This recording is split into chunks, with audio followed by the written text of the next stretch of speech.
I think, Chair, when you're happy to make a start. That's okay. I would like to welcome everyone to our meeting, and I would ask Karen to read out the notice of summons and the statement for remote meeting. Thank you, Chair. To all members of Environment and Regeneration Committee, you're hereby summoned to attend the monthly meeting of the Environment and Regeneration Committee to be held remotely on Wednesday, the 10th of February at 4 p.m. And I'll do the roll call. Councillor John Boyle. Here. Thank you. Councillor Tina Burke. Sure, Karen. Councillor Sean Keller. Here, Karen. Alderman Maurice Devaney. Here.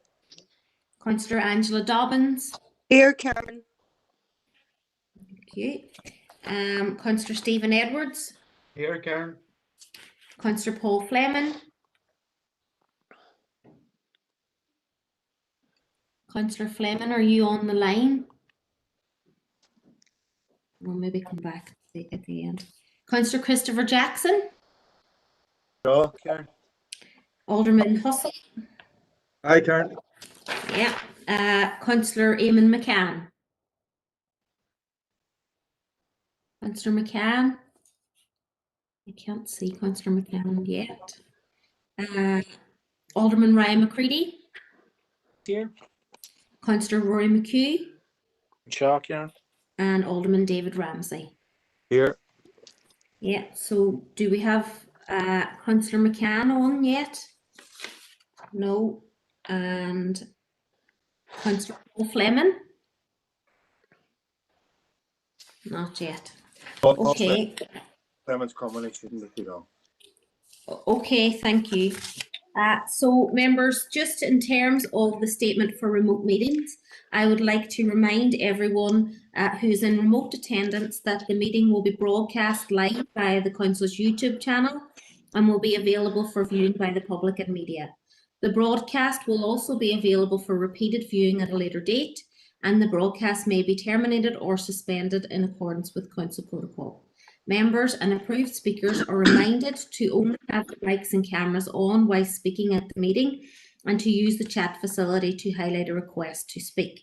By participating in the meeting, you're consenting to being filmed and to the use and storage of these images for broadcasting or training purposes and for the purposes of keeping historical records and making those records available to the public. And a copy of the Council's privacy notice may be found on the Council website. Thank you, Chair. Thank you for that, Karen. And look, if there's any apologies, just drop them into the chat box. And I note there, Karen, that Councillor Fleming has joined the meeting there, so he has. And look, if there are any declarations of interest that wants to be known now, or if later on in the meeting, just drop them into the chat box. Chair, Derry Cossey here. Go ahead, Derek. Seeking clarification on the item.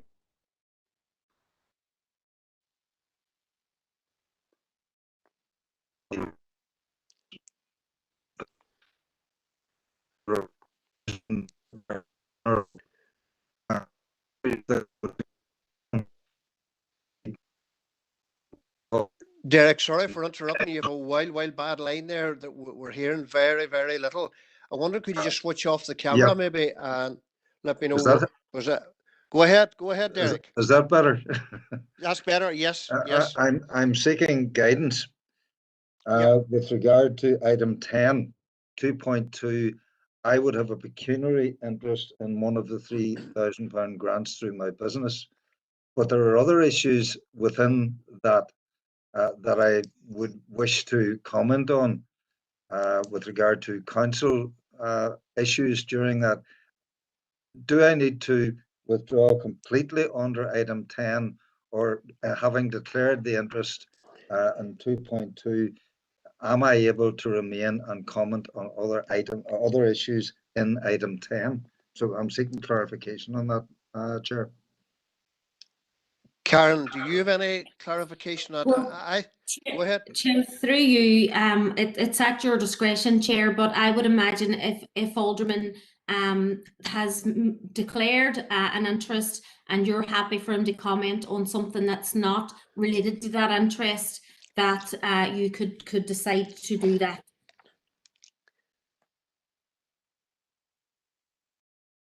And for that, that is just what I was thinking, that Derek, I have no problem. You've declared an interest in the items, as long as you don't, those ones that you've declared an interest in, you know them yourself. Do not speak in them, but you're open to speak on any other item, Derek. I appreciate that, Chair. Thank you for the clarification. Okay, Derek, thank you very much. And we move on into Chair's business. I have a couple of items here of Chair's business. First of all, I want to condemn outrightly the attack on our refuge lorry in the Skeg area that has happened. Seemingly bricks or stones were thrown at them. And we're very, very lucky here that we're not looking at serious injury, because when you're driving a lorry of that size and that magnitude, if it happened to have pierced the windscreen and the driver lost control, it has to be condemned, and we must support our workers.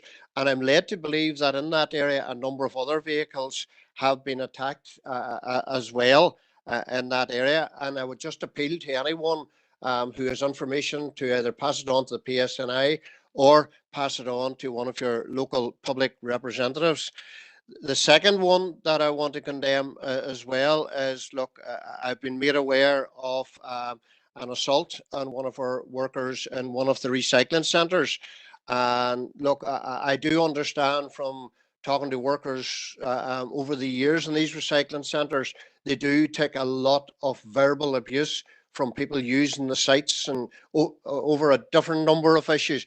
But I have to say, condemn this, and I have to say, we have to stand by our workers and make sure they're living in a safe environment and they're not there to be abused, verbally abused or physically attacked by anyone using the recycling centres or in any other state of work within the council. I would just ask Connor, would it be possible for him to come in at the moment and just give me a wee update on that assault? Thanks, Chair. Chair, just in relation to the first instance, there were three council vehicles attacked on the morning of the 4th at the Skeg Link road. Thankfully, and it's down to the skills of our drivers, who are professional drivers, but they're driving 32-ton vehicles. But thanks to their skills, they were able to avoid a serious incident. But there were three vehicles attacked, a number of other vehicles attacked at the same time. The PSNI have been involved, and I understand have reviewed the dash cams and so on, and they're still progressing with the matter. In relation to the other incident, it happened on the 5th of February at Pennyburn, and it was one of the external security staff who was physically assaulted by a member of the public. The employee in question had to go to casualty. He sustained an injury to his head and to his back. Thankfully, none serious, and was discharged the same day. But I think that we have to, condone any attack on staff. We're providing a valuable public service. The staff there are doing their utmost to provide that service in challenging times. And I think that, as you say, any attack on staff, whether verbal or physical, should be condoned. We have reviewed all of our risk assessments, our work practices, and we're content that we're doing as much as we can do. But there's always that possibility that someone will come in and either physically or verbally attack any member at any time, and that's something we don't have control of. So we're appealing to members of the public just to be mindful of staff's role. They're there to do a valuable role, and certainly as an organisation, we'll provide all the backup and support to them as we can.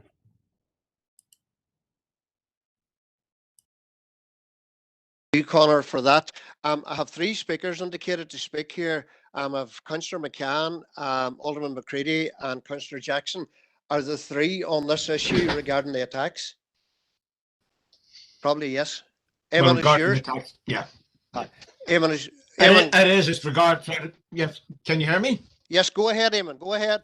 It's regard to attacks. I mean, attacks which are on the same continuum as the attacks which the chair has just referred to. Yep. Go ahead, Eamon. I think, of course, I mean, it's we all will condemn sort of the attacks on the council staff. But we also should recognise that this is part sort of a wider pattern. I'm not convinced that the attacks on council staff and council property and council facilities are motivated by a hatred or a hostility towards the council. I think that this is a part of a more general phenomenon, and that general phenomenon includes violence against people, against citizens. For example, the shootings in the Cregan sort of over recent times, and I think that this is a continuing sort of a aspect sort of the troubles that we have had. I mean, it's an important one, and it's important that we all have to face up to it, and we shouldn't hide from the fact that there is a justification for these brutal attacks, which is widely offered, not in public, not in press statements, but you can hear widely offered that the people involved are defending the community, against vandalism and antisocial behaviour because the police can't do it or won't do it. And that's offered as a justification quite widely. It's not a justification. Of course, the only effect of these attacks is to brutalise people, but also to belittle the role of the people in taking on antisocial problems themselves. It's saying, stand back, we'll deal with this.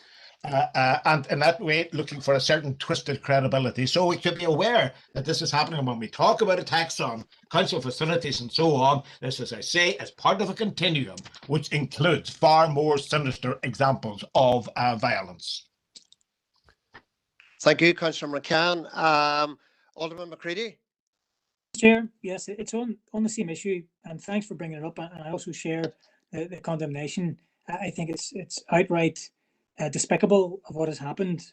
And I've got a few points I'd like to just raise to officers, because I'm not content at the moment of the information that I have received, and certainly the how much danger our people are in on a regular occurrence. So I do need some answers on this. The first one is, how is the actual welfare of those that were involved in the attack? I would like officers to maybe give a verbal updates on their welfare, because too often in this chamber we consistently and persistently ask about the welfare and the health and safety of our employees. In this case, it has gone too far. Secondly, Chair, I've concerns that, and it kind of links in with Member McCann, that this was not indiscriminate. All the reporting and what has been seen, it has been discriminate. It has singled out council vehicles and our staff, which deeply concerns me that these attacks are taking place, and they're doing so in a manner which has got complete disregard for those that are inside. And you'd only have to look in recent events over the last kind of 6 years in Glasgow. There was an issue with a refuge vehicle under different circumstances, but the damage that those can cause, if it mounts the pavement, is difficult to try and comprehend. It can be disastrous, and I do understand the professionalism and the skill set of the drivers, but I don't think it's acceptable that they drive in those sort of conditions. It's just blind luck that nobody was hurt. So that's my kind of second point. And thirdly, which is kind of the crux of the issue on this one, there was multiple reports and multiple incidents. At what point after the first incident, which was reported by drivers with these concerns and the attacks, that we as a council continue to allow subsequent council vehicles down the same road, which ensued the same threat and risk? And I say that because if we sent a vehicle down an icy road and it had issues and it was reported, I certainly believe that we wouldn't send a second vehicle down that road because the risk is still there. And I think that really looking at the risk evaluation and the assessment and who owns that risk, because drivers are telling me that they are deeply concerned, they are anxious, and that's no way to operate in a harmonious working environment within this council.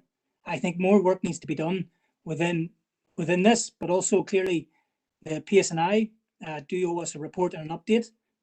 And again, the wider kind of political reassurance of people in that area to try and nullify this as best we can, please do so. But lastly, my point is on the driver's welfare and the risk management of this. I think it's an unacceptable position to put our drivers in, and I'd like some answers, please, Chair. Chair, do you want me? I'll come in first, perhaps, and then Go I ahead. can bring Conor in if Go you're ahead. happy with that. Yes. Yes, and I'll let Conor update us in terms of the welfare staff. Obviously, members, as you are aware, the health and safety and welfare of our staff is the most important thing to all of the members of council and the senior management team. And members, as you're aware, we have our ISO 14001 accreditation, which basically endorses that approach very clearly. So Conor can give us a little bit more information in terms of the welfare of our staff. And members, clearly, obviously, we do engage, and we have engaged on both of these incidents with PSNI, and we will continue to do so. Conor, do you want to maybe perhaps come in on welfare, and I suppose just on the ongoing post-incident management of this particular incident? Thank you. Yeah, Chair. All three vehicles and all of the other vehicles that were attacked that morning, it was in the space of a matter of minutes, around 6:50, 7 a.m. So the three vehicles that we had out were attacked within that period of time. We reported the matter to the PSNI at 7:25 a.m. When we had the incidents, and the police were on site shortly afterwards. And I say have come back since to capture details of the onboard footage from the onboard cameras and so on. I personally spoke to the drivers afterwards, shortly afterwards, and whilst they were obviously, shook up by the incidents, they were insistent, and despite us offering them the chance to go home that day, they were insistent that they would stay on and complete their duties. But it is an intolerable situation. As Karen has said, we have risk assessment, safe systems of work. We have all of those supports in place. We have then backup in terms of external services outside of council around health and well-being that are made available to all staff as well, and those continue to be available. So from our perspective, I'm sure there's more we could do, but we've done everything that we have been able to do in this situation. And again, the police have been back on site in terms of trying to determine just what had happened that day. Again, if you follow social media, you will see that there were a number of other businesses also had vehicles attacked that morning, and it seemed to be in and around that 6:30, 7 o'clock period of time. Whether they were targeting council vehicles or not, I can't say, as there was a number of other vehicles attacked at the same time. But I think that we have supported our crews, and will continue to support them, and will provide all the assistance necessary going forward. Thank you for that, Conor. Our next speaker is Councillor Jackson. Thanks, Chair. And Chair, on behalf of Sinn Féin, I just want to endorse the comments of yourself and Conor and our speakers. Attacks on council vehicles, on council staff or security staff, but providing a valuable role for our repairs within our city. It's intolerable, as Conor has outlined. It's despicable, and we condone it in the strongest possible terms. Are condemning the strongest possible terms. But Chair, I know there has been a working group set up, and particularly in relation to the recycling centres, and some of the challenges that, particularly the security firm who's deployed at the recycling centres, have been discussed in detail at that working group. Chair, would it be possible if that working group could be convened again, just to go over this latest attack, and see if there's to discuss any further possible measures that we could take to help support those who are providing the services for us all? Thanks, Chair. Thank you, Councillor Jackson, for that there. And look, I will take on board that you have asked for that working group to reconvene again and maybe discuss all the issues and around that. I'm sure you've taken a note of that, Karen, haven't you? Yep, happy to do that, Chair, if you're happy with that. Yeah. Yep, and that could be done as a matter of urgency or ASAP. Yeah. Okay, Karen. Our next speaker is Councillor Dobbins. You, Chair.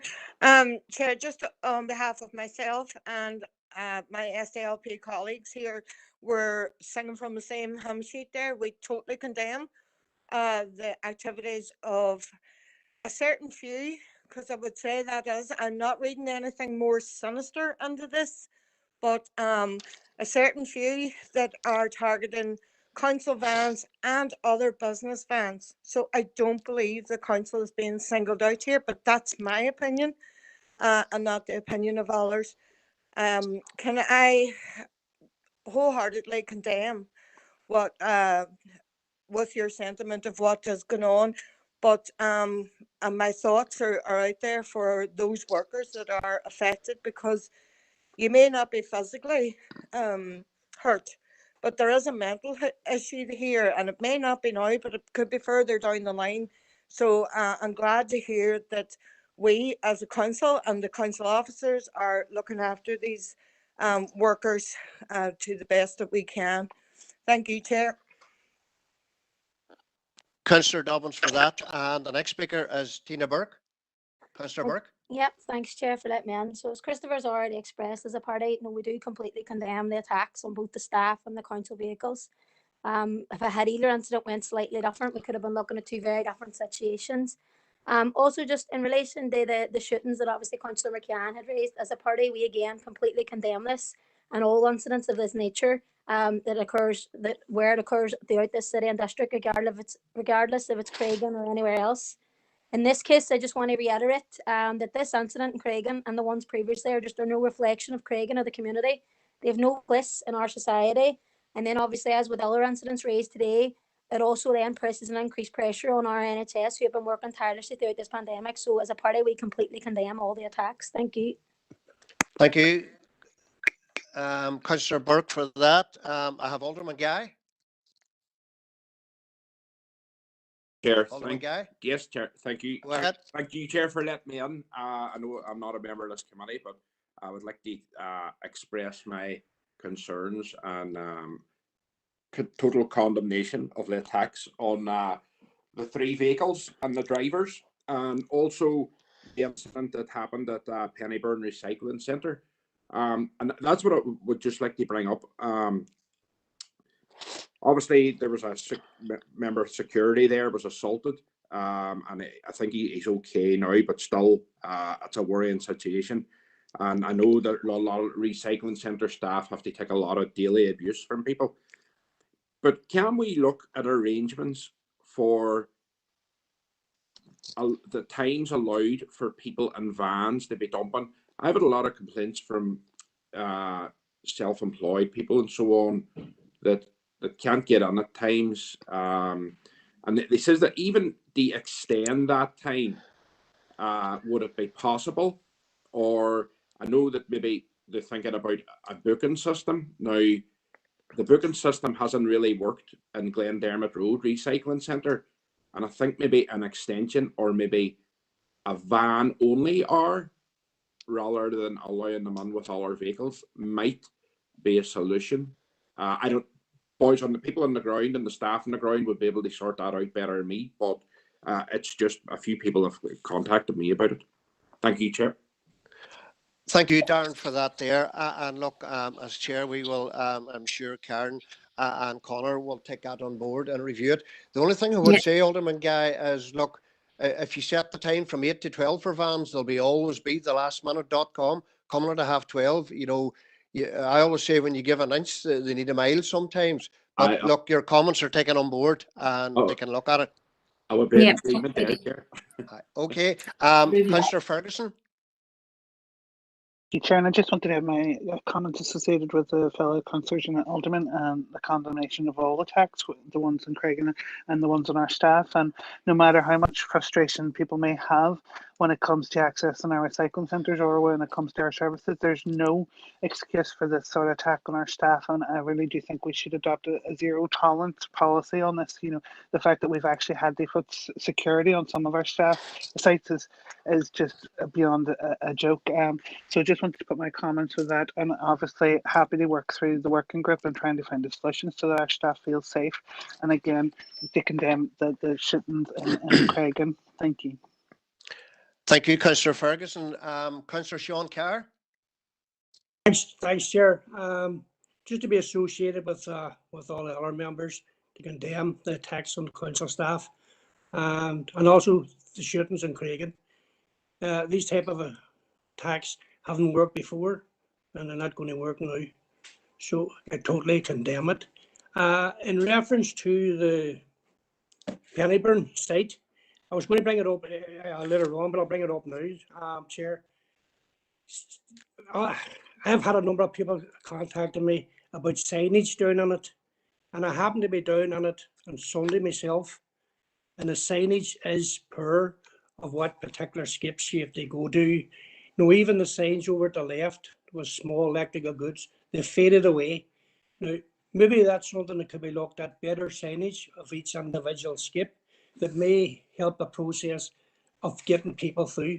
Because, and I'm not having the staff, you know what I mean? It seems to be working the way the cars are sneaking around the car park and things like that there. But it's just once you get in, it can slow things down trying to get the appropriate site or skip for whatever you want to dispose of. Maybe that could be looked at, might help the throughput within the centre. So that might be something could be looked at, probably with the working group as well. Thanks, Chair.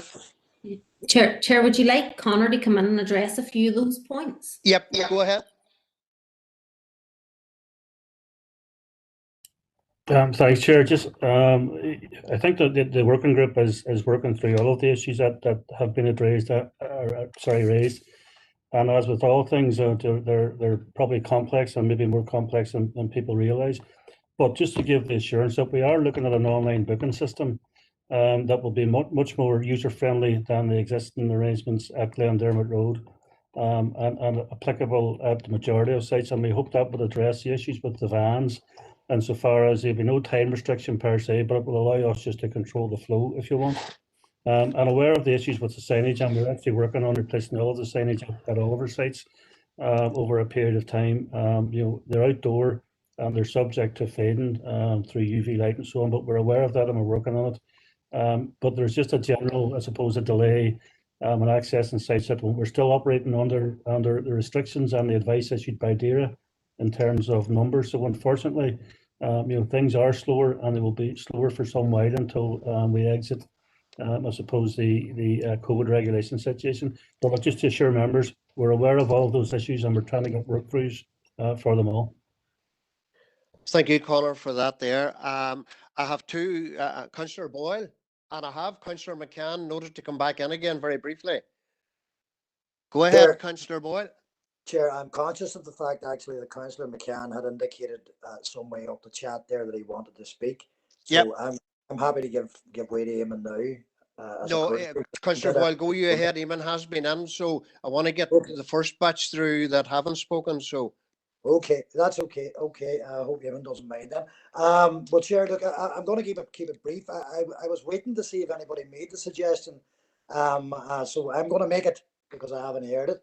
And can I suggest, Chair, that you, on behalf of this committee, write to and commend the drivers and all of the refuge staff for their professionalism and indeed, of course, their forbearance during these particular incidents. I think we are all very rightly thankful for all of that, and we're obviously very, very thankful that no one was severely injured or indeed worse killed.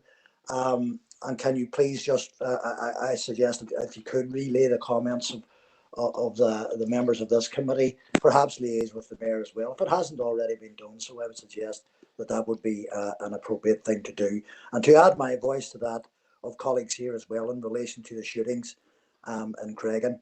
I do concur. This is by no means any kind of a reflection of the views and the aspirations of the vast majority of people in Cregan and indeed across this city and district. And I think we all know that, but it's important that we say it. I agree with Councillor McCann as well. There's a general malaise in society, and there are those who make very definite attempts to justify brutalising people. And then when that happens, there's almost like a sliding scale of justification for this kind of activity. It's entirely unacceptable. It's entirely appropriate that this committee stand as one on behalf of all of those who put us here to speak on their behalf. And let's face it, the vast majority of our population, we do speak on their behalf and they do agree with us. But again, Chair, just to ask you if you could maybe relay these messages to those workers who were particularly affected on these occasions. Thank you, Councillor Boyle. It's someone I had on the list at the very end when I was summing up, but you made a very good comment there that we do write to the staff, commending them on the work that they've done, and wishing them well. I think we can note that, Karen, as well. Happy to do so, Chair. Councillor McCann, and very briefly. Yes, very quickly, I just had a question about the agenda, Chair, which is that we had decided some time ago that the issue of the Maboy Road dump would be there as an issue on its own on the agenda for every meeting of this committee, and I don't think that's happened this time. I'm just saying it to drawing people's attention to that. Yep. Yeah, Chair. If I come in on that, and members, really just my apologies on that. It was an administrative error our side when we were getting out all of the papers to committee, and we did receive the report from Derry, and it actually wasn't sent through as a committee paper as we normally do.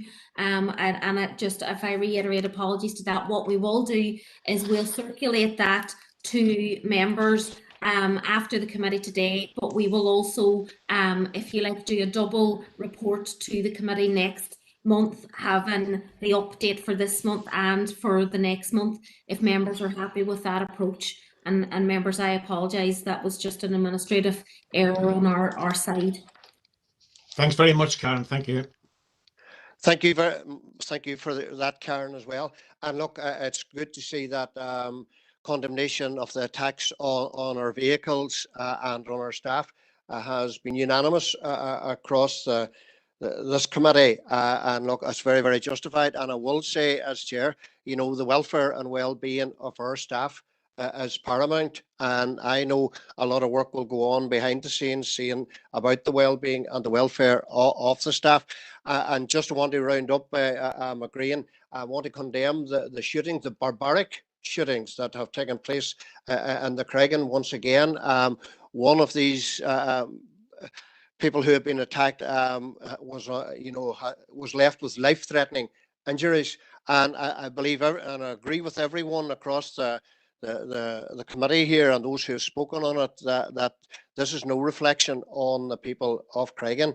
And you know what I would say is appeal for, if anyone has any information about these attacks, either on the bin lorries or staff or whatever the case may be, or the shootings, that they give that information to the PSNI. Or once again, if you don't want to go to the PSNI, feel free to contact any of the public representatives. But thanks everyone for the unanimous support in condemning that type of activity. The next person to speak is Councillor Edwards. Chair, thanks for letting me in. Can you hear me okay, Chair? Yes, go ahead. Yep. Chair, thanks for letting me in. I want to raise issues around forest parks and community walkways within our council area. And I'm sure you would agree that they've become a lot more important since the pandemic, with a lot of people getting outside and getting their exercise done, Chair.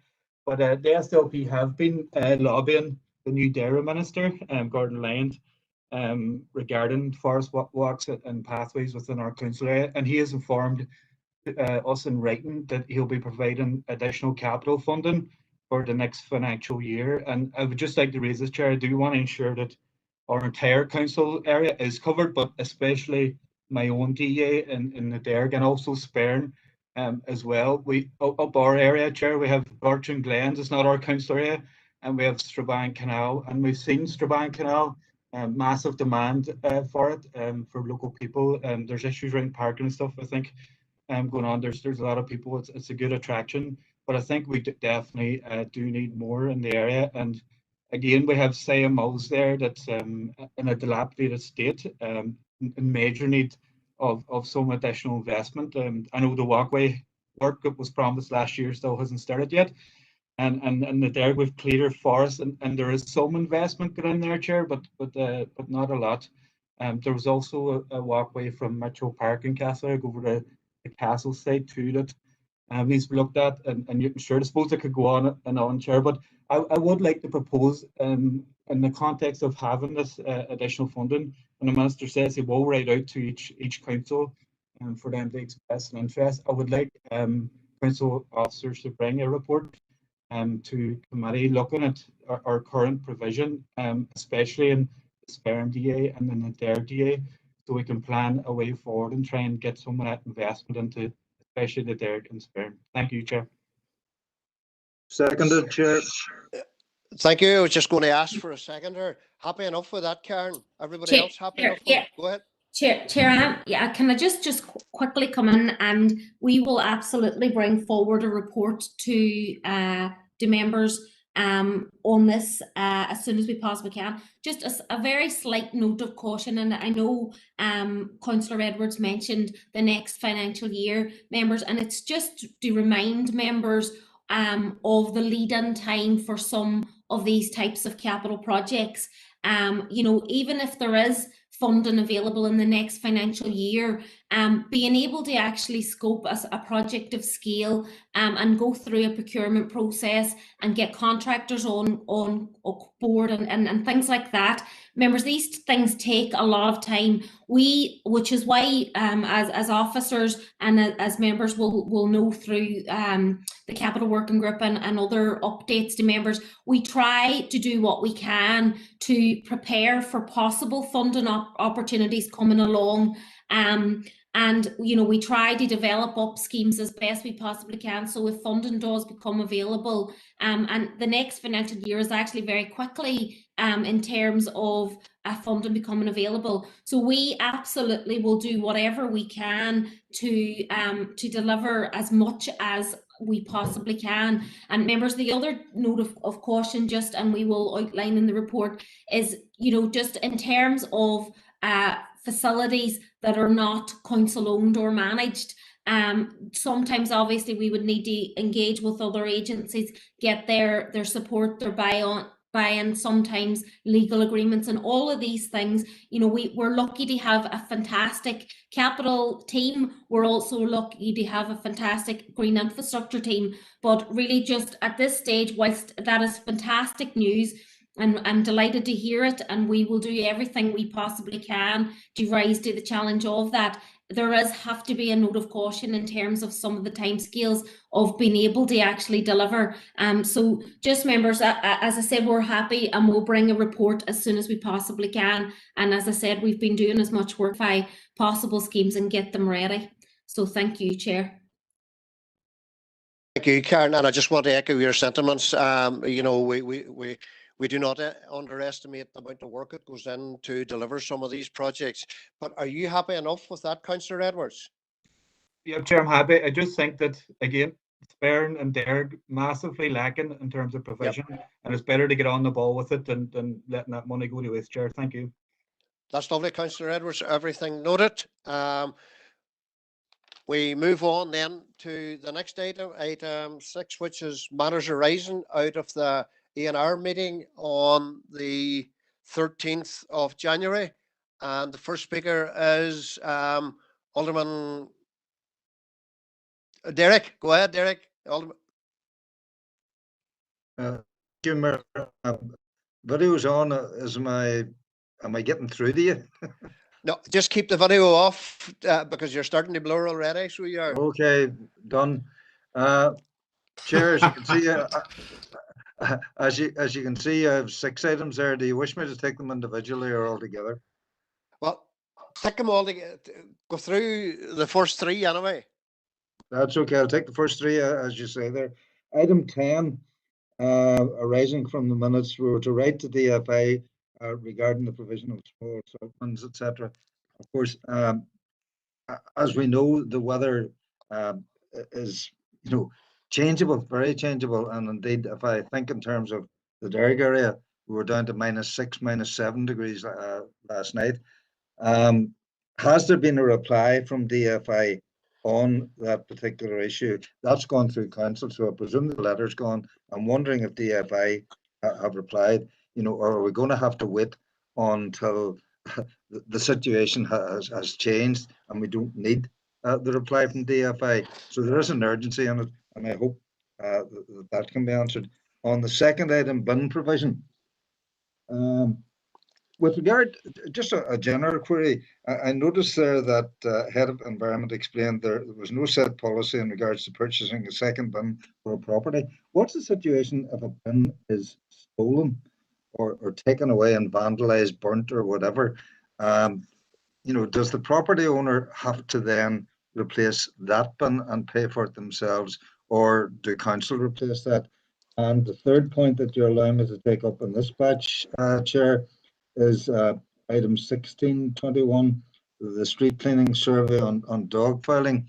It's been talked about several times, and I think there may even be a proposal that's gone through council with regard to identifying the dog owners via DNA of the dog filing that's left on site. Is there any progression on that, or are we still waiting on a report coming back on that? That's the first three items, Chair. Karen, will you take the first one and maybe Connor take the second two, or maybe Yeah. whatever? Yeah, well, Chair, if I start and then I'll bring Connor in on the yep. second item. Members, I'll check with the DFI. I haven't seen anything. I know that's in train, so I will follow that up, and perhaps I'll call the divisional roads manager in relation to that. I know we had spoken to him after the last meeting as well. So in terms of dog filing, members, just to remind members again that the issue of dog control lies within our Health and Communities Directorate, and I do believe there is an update on dog control coming to the Health and Communities Directorate tomorrow, the Health and Communities Committee tomorrow afternoon for members' consideration, and I presume that will include the issue in relation to I suppose the DNA, but Connor will be able to comment, I suppose, on additional cleansing that our team have been undertaking in relation to dog fouling. So if I bring Connor in, please, Chair, thank you. Chair, yeah, with regards to the query on bins, where bins have been stolen or set on fire, whatever, through antisocial behaviour, providing the crime number, council will replace them. If the bins are damaged by the crews during collection, then council will replace them. But if they're simply just, fair wear and tear and damage, it's up to the householder to replace them in those instances. In terms of dog filing, following the comments by members at the previous committee, the street cleansing teams have focused their attentions on those higher footfall areas to remove obviously more of the material as quick as is possible. But I think, as we talked about then, it's down to really getting the dog owners to responsibility, not let their dogs foul, and to remove the items, the waste from the ground. Thank you, Connor. Derek, back in again.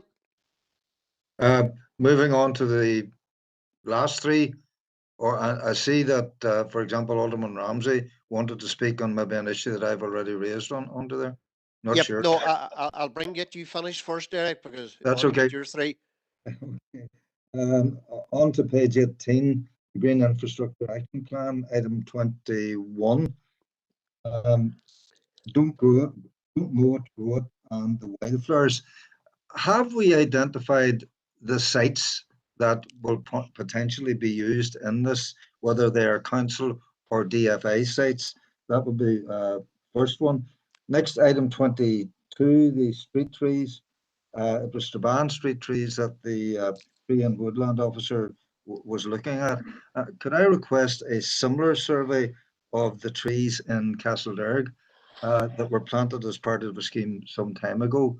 that the tree and woodland officer would look at those with regard to, are they in need of pruning at this current moment in time? And finally, item 27, which was the play plan. Yeah, the play plan update. Members won't be surprised if I'm coming back in and again on this, and it's relevant to Karen's comments with regard to pre-planning and, you know, with regard to getting these things into the budget. I mean, it's well enough known that Play Board have identified the extreme deprivation that exists throughout many of our play areas, not least in my own Derry area. But, you know, there are other areas where the need is just as bad for individual sites. If I think on the Kiln site, which scores 297 on the Play Board assessment, the Kiln site is actually closed, not accessible. It's closed for health and safety reasons, but there are other reasons why it's not accessible. And then I look around the entire council district. For example, in Foyleside, Hazelbank scored 250. Now, you know, if Kiln is closed for health and safety reasons, what state is the Hazelbank site in? If I look at the Moor, Kildrum Gardens, which scored 285, what state is it in? Spurn Heritage Centre in Spurn obviously scored 270. Waterside, Faughan Crescent scored 260. So what state are those sites actually in? You know, the report would suggest to me that there's an urgency on this. And as Karen has said, you know, there's work to be done in preparing to make a funding bid, etc. That work has been done. So I'm asking, you know, what funding has been identified for the next financial year or suggested as part of the budget process to address the play area deficit, particularly the deficit that exists in our wider rural area. Thank you, Chair. Thank you, Derek, for that. Karen, do you want to take lead on this? Yeah, absolutely, Chair. And again, just taking those issues in turn. In terms of the don't mow it, grow it, I do know there have been a number of sites identified, and I will ask perhaps for Dr. Christine Doherty, our biodiversity officer, to contact Alderman Hussey in terms of that. And, you know, certainly if members have any suggestions, please do come and suggest to Conor or myself. And, you know, we can consider any areas that members would want us to look at. Obviously, we'll need to consider their suitability, etc. We're happy to organise for Brendan, our tree officer, to survey the trees in Castlederg. And, you know, again, as I mentioned last month, again, members, if members have any other trees that they are concerned about, please do come to myself or Conor, and again, we can organise for Brendan to undertake those surveys. And members, in terms of the play plan, I think as we mentioned at the committee when we were doing this particular item last month, we will have a further presentation to council or to this committee either March or April on the play plan. Now we've done all the consultation and got feedback, etc., etc. Members, it will, you know, certainly the need there across the district, you know, has now been recognised, and members have fed into that and the consultation on it. The next phase, members, is to agree a funding strategy to make sure that we actually are able to meet those needs. Now, members, as you are aware, across the whole district, officers have been working on a number of facilities and trying to provide play and play facilities across the district. We've also been looking at what repairs and upgrades, etc., we can do to the current suite of play facilities that we have.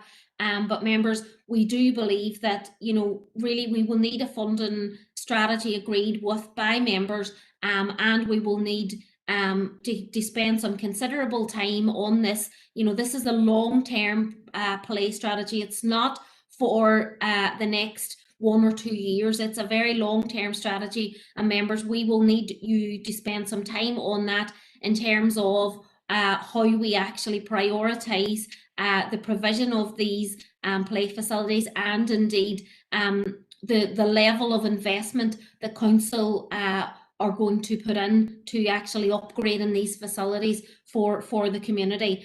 Certainly our officers, as you're aware, have a very good track record of developing play facilities, and indeed in sourcing funding for that across a wide suite and variety of funding sources. But members, we will need to focus quite a lot on this issue over the next few months, and as officers, we will present all of the issues to you. We will engage with you either through committee and also potentially outside of committee, and hopefully we will be able to have that agreed in the next couple of months. Thank you, Chair. Chair, if I can come back. Yeah, go ahead, Derek, very quickly. Thank you, Chair. Chair, I'm sitting here and I've just sunk with disappointment, because what I'm hearing is that I'm being told that this issue will not start to be addressed until not the incoming financial year, but the next financial year. I asked the question, is there any funding that has been put aside this financial year to start the process of addressing, in particular, those sites that are in a dire state?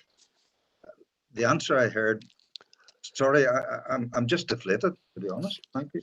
Sorry, Chair, just to clarify, members, what I did say was that officers are looking at every opportunity to improve the current facilities, which we are. And members, we will do a further update report on that specifically to you. Members, the play strategy is a long-term strategy. It's not primarily around the maintenance or improvement of our existing facilities. It's around the provision of local district and wider play facilities within the wider district. Members, that was made very clear in every report that has been brought to you in relation to the play strategy. But members, again, we will and we do and we will continue to try and take every opportunity and every funding opportunity to improve the facilities that we have as well.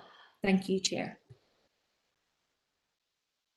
Thank you for that, Karen. And I do echo some of Derek's concerns and around the play plan, or play value and around that rural area, especially in the Derry and the Strabane.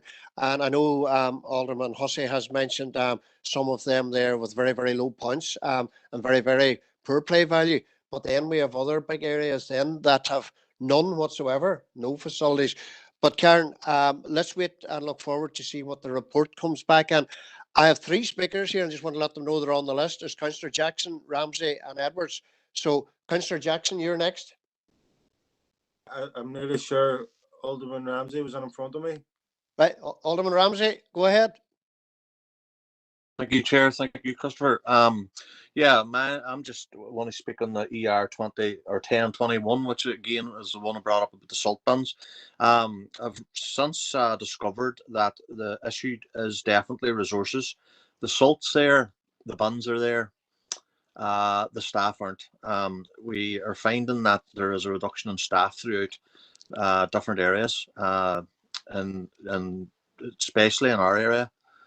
Some of the areas are up to 75% reduction in staff, and it's down to staffing. So we have a letter away, but I've also got Gary Middleton, MLA, also to speak to the Minister and question the Minister on staffing, and hopefully maybe the next monetary round that the Department for Infrastructure gets a funding package for next year, because we're almost at the other side of what we're here now this year, but for next year. So it's just to let you know that that it's being looked at by Gary Middleton as well. And if there's any other members here want their MLAs, maybe get their MLAs to work with Gary on that as well, it would be better coming from a number of MLAs than just the one, because this is a very, very important issue. And as I said, we need to be encouraging the communities and not discouraging them to look after our more vulnerable people in society when it comes to salting. Thank you. Thank you, Alderman Ramsey, for that, and I do agree with your sentiments and around there. If we don't have the staff to deliver the service out there, it's not going to work. And I think we raised that maybe the last time we had the DFI in, David McKinley. And one thing that I raised as well in regarding was to equipment, because when I go to ask to get gullies cleaned out across the council area, and especially in the rural area, I'm told the gully sucker's away, she's broke down and this, and she's away for months getting repairs done. But no, your comments are noted. Next speaker is Councillor Jackson. Thanks, Chair. On the same issue as Alderman Ramsey raised in relation to the winter gritting, I know we have had a presentation that you alluded to, Chair, where DFI officials have given us assurances that the winter preparation was complete and they were ready. And as Alderman Ramsey alluded to, that doesn't seem to be the case.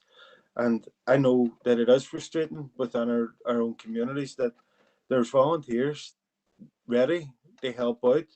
It's getting access to salt.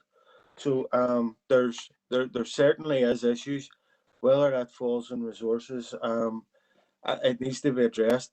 And I know it's disappointing to hear that we've they learned that whenever we were reassured by officials that the preparation was complete, the department was ready, and which is almost all too often happens within DFA, that the reality on the ground doesn't seem to be the case. So there definitely needs to be answers, questions answered in relation to that. Chair, I want to bring up an issue on page 2. It's ER5 /21. It's in relation to the deputation from Firmus Energy.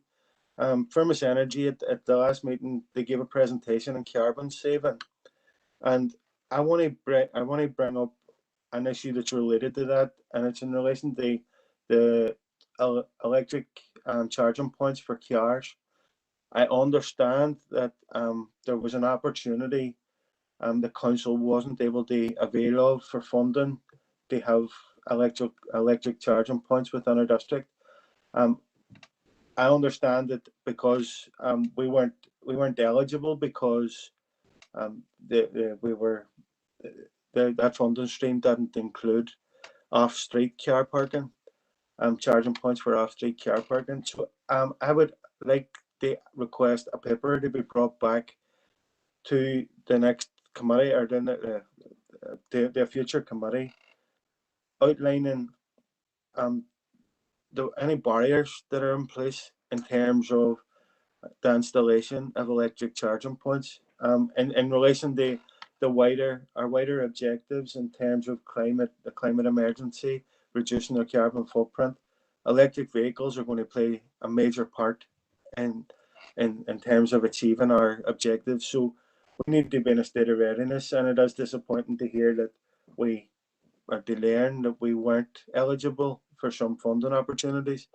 So I would just like, I'm not expecting an answer now, but I would appreciate if there was a paper brought back to a future meeting on the electric charging points, and if we can highlight any barriers that have been put in place in terms of the installation of charging points. Thanks, Chair. Karen, do you want to mention anything on that, do you, or have you any?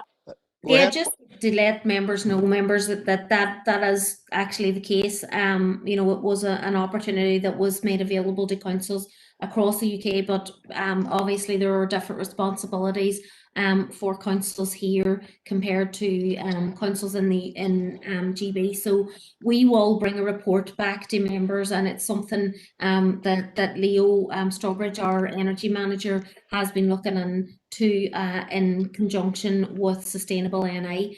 So we will bring a report back to the next committee in terms of that and update members accordingly. Thank you.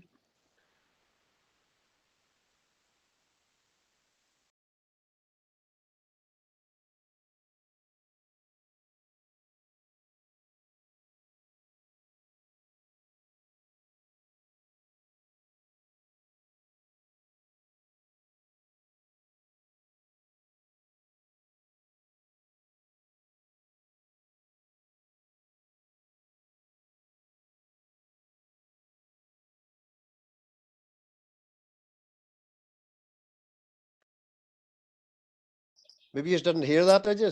No, Chair, you No, broke up there. sorry. I just go back over again that look, I do understand the frustration coming from Councillor Jackson in relation to this, because Alderman McClintock has raised this issue a number of times regarding these charging points. And you know, if we're going to be real about carbon saving and our print and stuff like that, that we need to be reaching those objectives and targets, especially in around the charging points, if we want, you know, to do away with diesel cars or petrol cars, whatever it may be, and try and promote electric cars. But Councillor Jackson, those comments are well noted. Our next speaker is Councillor Edwards. Thanks for letting me in, Chair. And I thought I'd lost my connection there, so it's good that I haven't.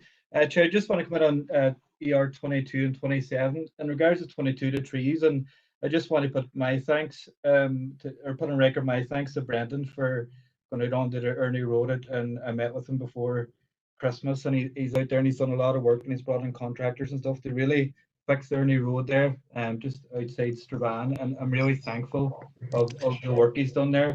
In relation to item 27, and I do share the concerns that Alderman Hussey raised around the play parks, Chair, but I would like to see, as Karen said there, what sort of immediate plans there are around maintenance, and whether any of the play parks will be any investment sort of going into them to fix them up in the near future that's outside the play plan. I would like to see if there's any work being done on that, Chair. Thank you. Yeah. Go ahead, Karen. If I come in quickly, and yes, members, we have looked at that as an opportunity, and we've been scoping what works can be done on our existing play parks, you know, just even this financial year before the end of March, and we'll bring a paper to members in March to outline the detail of that. But certainly that is something that we're doing our best to look at, and taking every opportunity to do that this year as well. So we'll bring a report to you in March to update you about the specific details of that. You, Karen. Councillor McHugh, matters arising. Yeah, thank you, Chair. It's regarding the salt buns as well. I don't intend to rehash what other members have went over there, but you'll see from the minutes that I raised the last time regarding council maybe having more responsibility in terms of gritting areas that the road service say don't meet the criteria for salt buns.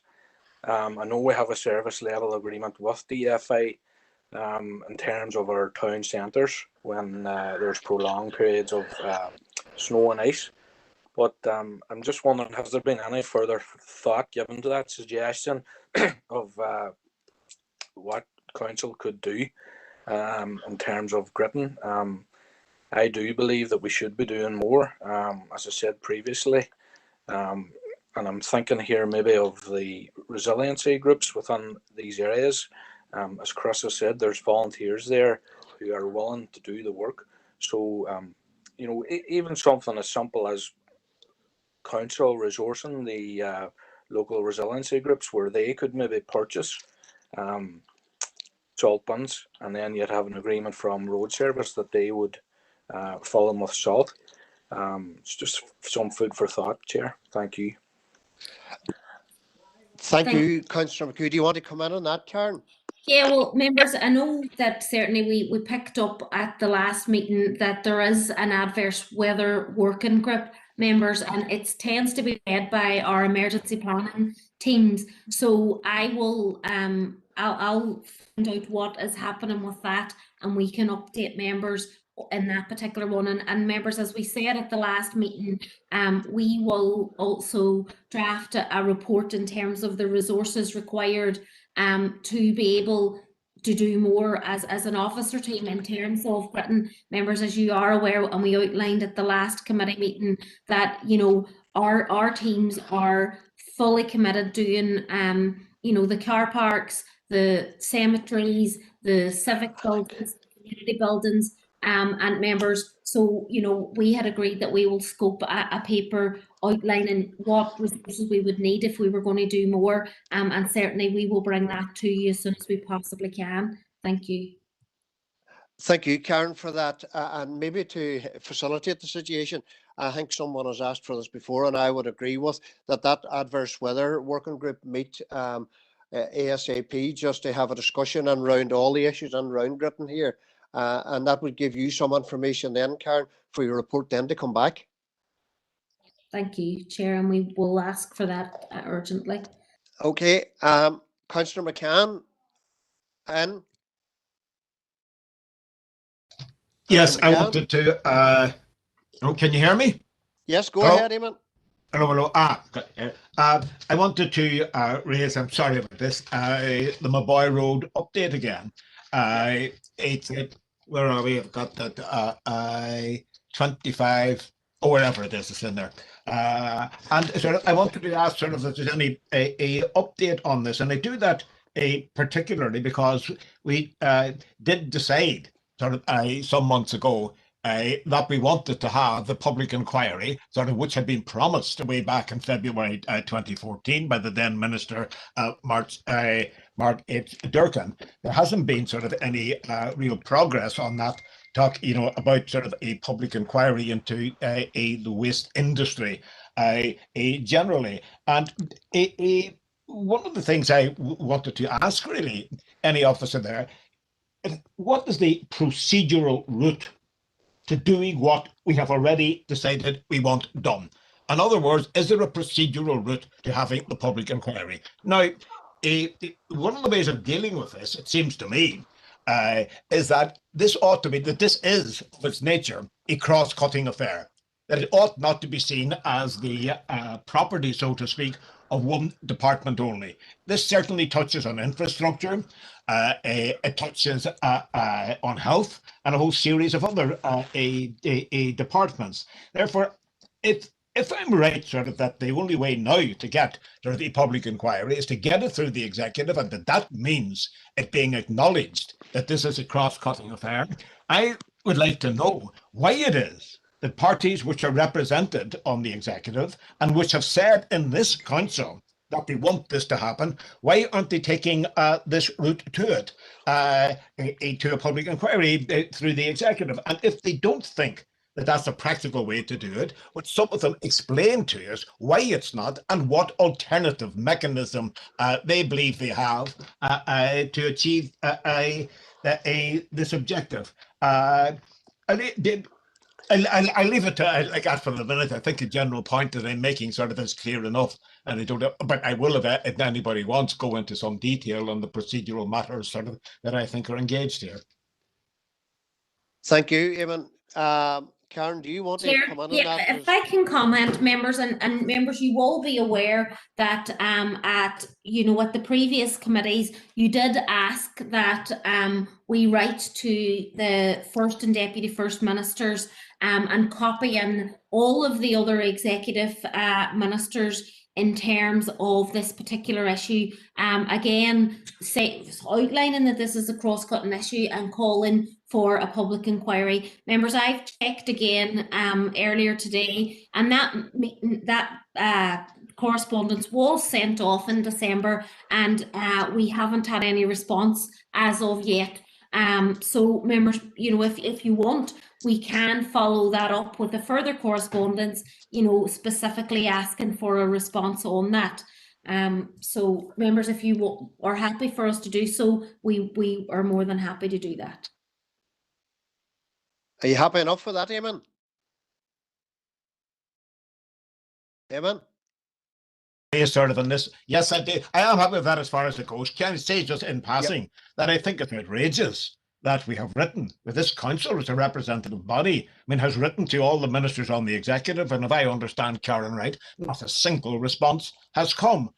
What a strange thing, given sort of that all the parties represented on the executive have in their local manifestations declared their support for this idea. There's a gap somewhere between the idea and the reality, isn't there? The other point that I wanted to make is that that in terms of practical detail, it was said, and it's been suggested sort of here, that this ought to be a matter for the north-south, since it affects sort of not just Mobile Road is in our territory, of course, but it affects sort of the whole of the north. And indeed, the motion proposed in February 2014, which Minister Durkan at that time approved, sort of a call for an inquiry, a public inquiry into the question of waste management and waste disposal, sort of in the north generally. Has there been any attempt by anybody? And I'm not sort of laying this on the shoulders of our officials, of course not. But what I am saying, has there been any movement on that that officials or anybody else here has being aware of? Because if there isn't, then we are going over and over again. Sort of we debate this matter, and we all say we've previously agreed that this should happen, and it was unanimous, and nobody disagrees with that. They can't, and then nothing really happens. Now that's it seems to me to be simply simply not good enough. And so I'd like to hear any comments on it, or if anybody can give me sort of an adequate explanation sort of as to how this has come about, because if that's the situation and we can't take it any further, then what's the point of discussing these matters at all? Well, first of all, Eamon, I think, as Karen's quite rightly said there, they have written to the Assembly regarding this, and they haven't got any information back. And I think it would be very speculative until we get that information back to what their decision is up there, Eamon. So I think we'll note your comments, and we will wait to see what correspondence comes back. And Karen has agreed again to send another letter off raising your concerns or our concerns here. But we'll leave it at that, Eamon, and see what comes back. The next okay, letter, look, that's all right. I'm happy enough for that. But we really shouldn't have to do that. That's the point I'm making. Yep. Point taken. Alderman McCready. Thank you, Chair. ER 27/21. Two questions. Firstly, Killaloo Gulf Road Play Park has been recently removed, and the only thing that's left is a muddy field with a Derry City Council sign. Residents are looking at an update. I would like an update. I've tried Colin Kennedy, and he's exceptionally busy, and I keep missing him. So I'd like just something formal back from the officer. I raise this because it might be a small community, but it's important because they're going through huge disruption as it is. Outside of council with the A6, the road closures, and just one thing after another, and they just feel a bit disheartened. And just looking an update on what's next, where do they fit within that plan? Secondly is Eglinton. I'd like just an update on exactly where we are with moving that forward. Thanks. Thank you, Alderman McCready. Who wants it? Is it Karen or Connor? Yeah, Chair, and I haven't got an update on either of those matters here today. Members, we will bring a report into the next committee, and perhaps I will endeavour to speak to Colin and ask that he updates Alderman McCready ahead of the committee if members are happy with that. Okay, Alderman McCready, that to come back to you when they get an update. Absolutely, thank you. Councillor Durkan, Councillor Mary Durkan.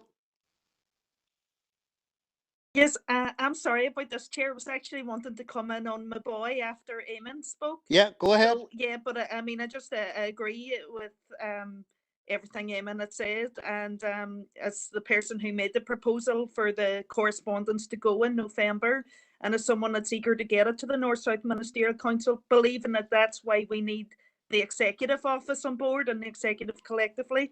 And yes, I accept that we all have a duty to keep that pressure on within our own parties. But that's all I'll say.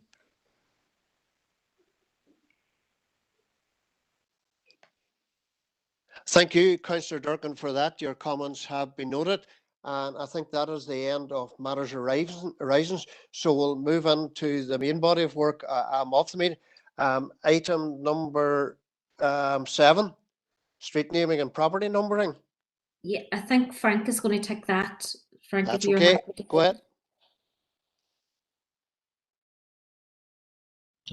Members, this is an item for the naming of a new development at 174 Bishop Street. The proposal is to call it Bishop Park, and it is in compliance with the council street naming policy. So the recommendation is to adopt the name of Bishop Park for the housing development on Bishop Street. Councillor Burke, do you want to come in on this? Thank you, Chair. Yeah, it's just sorry, I was just to propose it. I'm happy to see this moving forward, and obviously we're at this stage now in the development of it. Sorry, Thank you.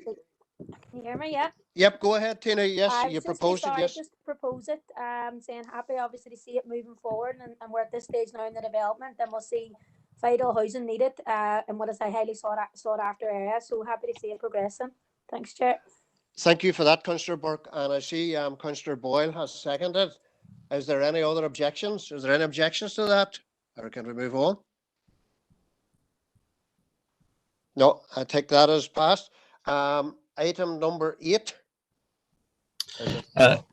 Chairman, this is an item in connection with recent applications for the provision of bilingual signage at a series of streets in Strabane, Claudy and Derry.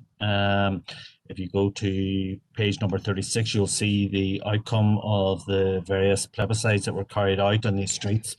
And then in line with the existing policy, the recommendation is to approve the erection of bilingual street signage at Brookfield, Castletown Court, Ferndale and Iona Villas in Strabane, Ardnalee Park, Ballynahaden Road, Lindenwood Park and West End Park in Derry.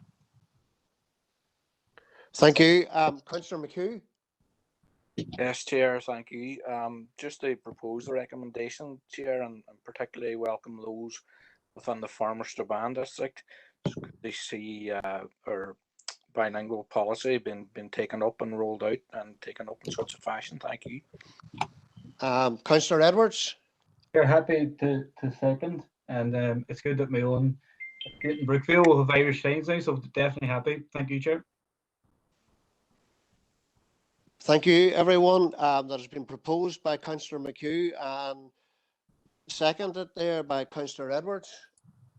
We take that as approved. Okay, we move on to item 9. Conor will take that, Chair. Yep, Chair. Item 9 relates to seeking members' approval with regard to the adoption of a revised fleet safety policy following a review recently completed by the fleet manager. Council is obliged under the Goods Vehicle Licensing Act to have in place proper procedures for the management and operation of fleet across Council. And that manifests itself through Council holding a fleet operator's license to legally run their fleet of vehicles. In consideration of the above and the associated applications for Council, the officers have drafted with members subsequently approving a fleet policy to provide a comprehensive point of reference to ensure Council's fleet is operated in a legal and safe fashion so that all the employees are fully aware of the responsibilities under the Act, as is Council itself as a corporate organisation. The updated document content has been scrutinised for accuracy by the Fleet Transport Association.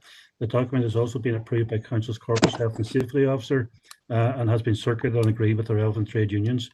As the report says, there are no other applications for this document, and we're just seeking members' approval in terms of the updated fleet policy document. Thank you, Conor, for that. Councillor Jackson. Thanks, Conor, and thanks, Chair. I'm happy to propose that we accept the recommendation. Chair, earlier in the meeting we discussed despicable attacks on our fleet, and this policy, it shows the importance of this policy, and it shows the importance that our fleet is kept to the required standard, where the safety of all employees is paramount. So happy to propose the recommendation. Thank you, Councillor Jackson, for that. You proposed it, and I see on the chat line that Alderman McCready, if I could second it, please. it has been seconded by Councillor Boyle. Alderman McCready, on the group chat, so it has. Great news. But thank you. And look, just as chair of the committee, I do welcome the report coming forward. And as Councillor Jackson says, it's all about the safety of our staff, and we have the most up-to-date equipment to carry out the work out there. So that's proposed and seconded. We'll clear that sorted. Move on to item number 10. Tony's going to take this, Chair, if that's okay. Go ahead. Okay, members. This item is to update you on the current recovery revitalisation programme. and funded by the Department of Communities. Members, you'll note from the items presented back in September and December of last year, the committees in relation to the DFC Recovery Revitalisation Programme currently being implemented by Council. The programme has a number of different elements, such as the business grant scheme to support businesses in Derry City, Strabane town centres and the rural area with small grants of up to £3,000. In addition to this, the programme also includes support for complementary council-led animation and marketing programmes. These elements of the programme are being led by Council's Business and Culture Directorate.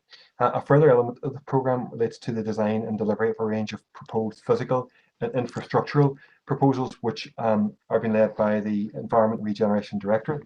These interventions are aimed at enhancing the appearance and repurposing key streetscapes and restoring public confidence in returning to our urban centres. Due to the nature of the funding available and the timescales involved, the physical interventions being proposed are largely environmental improvements consisting of, for example, additional street furniture, seating, tables, planting, decorative lighting, as well as the proposed introduction of temporary part-time vehicular traffic restrictions to identified streets. Such interventions can be permanent or temporary stroke meanwhile in nature and will be informed by local characteristics unique to each of the project elements. You'll note the paper presented to December's committee and the accompanying urban design discussion document entitled Street Life and Vibrant Places, which was commissioned by Council. This document set out the high-level design concepts for how streetscapes and the public realm in both Derry City Centre and Strabane Town Centre could be transformed by virtue of a series of well-designed and coordinated environmental improvements and, in cases, temporary vehicular traffic restrictions as well. The Street Life document represents an important reference point for taking forward the next stages of detailed design for the relevant schemes. Projects already delivered as part of the programme include the installation of decorative lighting in Derry City Centre and Strabane Town Centre, as well as environmental improvements at the Tinnies Public Art Area and Foyle Street Mini Park. In terms of the key issues, officers are currently in the process of finalising designs for the next phase of the projects in terms of the streetscape and public realm schemes in relation to a number of proposals, which include the implementation of parklets in Castle Street. And parklets are purpose-built spaces on existing on-street parking spaces, which can accommodate seating to facilitate outdoor dining with cafes and hospitality businesses.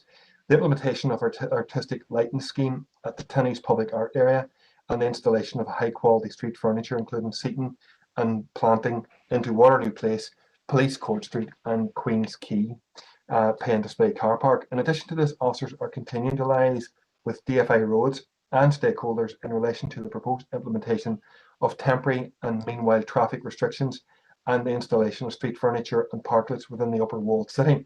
This pilot scheme proposes to restrict vehicular traffic to one way along Ferricky Street, travelling in the direction from Ferricky Gate through to the Diamond in order to create improved access and permeability for pedestrians and the potential for the creation of outdoor trading for the hospitality businesses located along the street. In addition to this, the scheme also proposes to temporarily install street furniture in existing on-street parking area immediately outside the Austins building at the Diamond, as well as install some parklets along sections of Bishop Street to encourage outdoor trading opportunities for the relevant hospitality businesses who have expressed their desire to utilise these. As with the proposals for Castle Street and Strabane and the scheme for the Upper Walled City, officers are currently engaging with their respective business representative groups who are supportive of the initial proposals at this stage. It's proposed to undertake further engagement and consultation with wider stakeholders in the coming weeks to seek views. The outcome of these processes will determine the way forward for these schemes. So the schemes are very much in draft design development stages at this moment in time. Officers will continue to appraise members of progress in respect of these proposed schemes. In terms of the environmental improvement schemes proposed for Waterloo Place, Queen's Quay and Police Court Street, officers have been progressing and developing the detailed design and tender material for this particular element of the Recovery Revitalisation Programme. You'll note the concept drawings have been attached to the report as appendices for you to review. These schemes have similar features and therefore the design and tender material is being prepared as one overall package, but with 3 component elements. Subject to the outcome of the consultation, tendering processes and budgetary considerations, the schemes as currently proposed may be subject to some change. In terms of timescales, officers are proposing to initiate the tender process this month in February, with an anticipated on-site commencement in the summer of this year. In terms of implications, Council are in receipt of funding to the rate of 100% from DFC to support the delivery of the proposed interventions as previously outlined. In the case of the public realm works as outlined in the above paragraph, the final cost will be confirmed following the outcome of the imminent procurement process. Officers anticipate that the cost can be met fully from the existing external grant as awarded by DFC.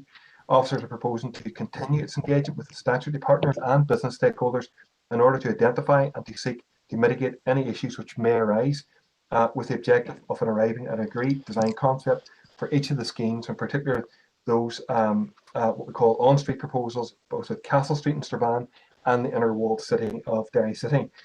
So members, in conclusion, we're asking you to note the contents of the report and to endorse further development of the initiatives in consultation with the relevant stakeholders. And thanks very much. Thank you very much. I have two speakers indicated to speak here. The first one, I have Councillor Fleming and Alderman Hussey on the list. So Councillor Fleming, you're first. Thank you, Chair, and thanks to Tony for a very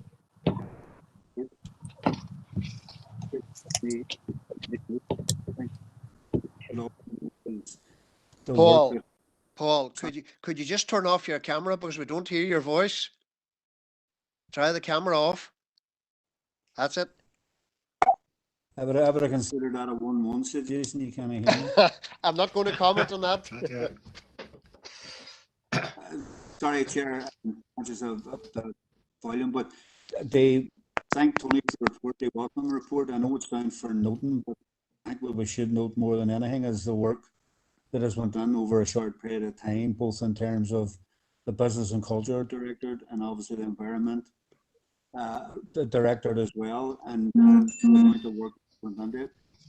And again, I know it's in response to immediate fixes in terms of COVID and all the rest of it, but I think it's what is to be taken out of it positive as the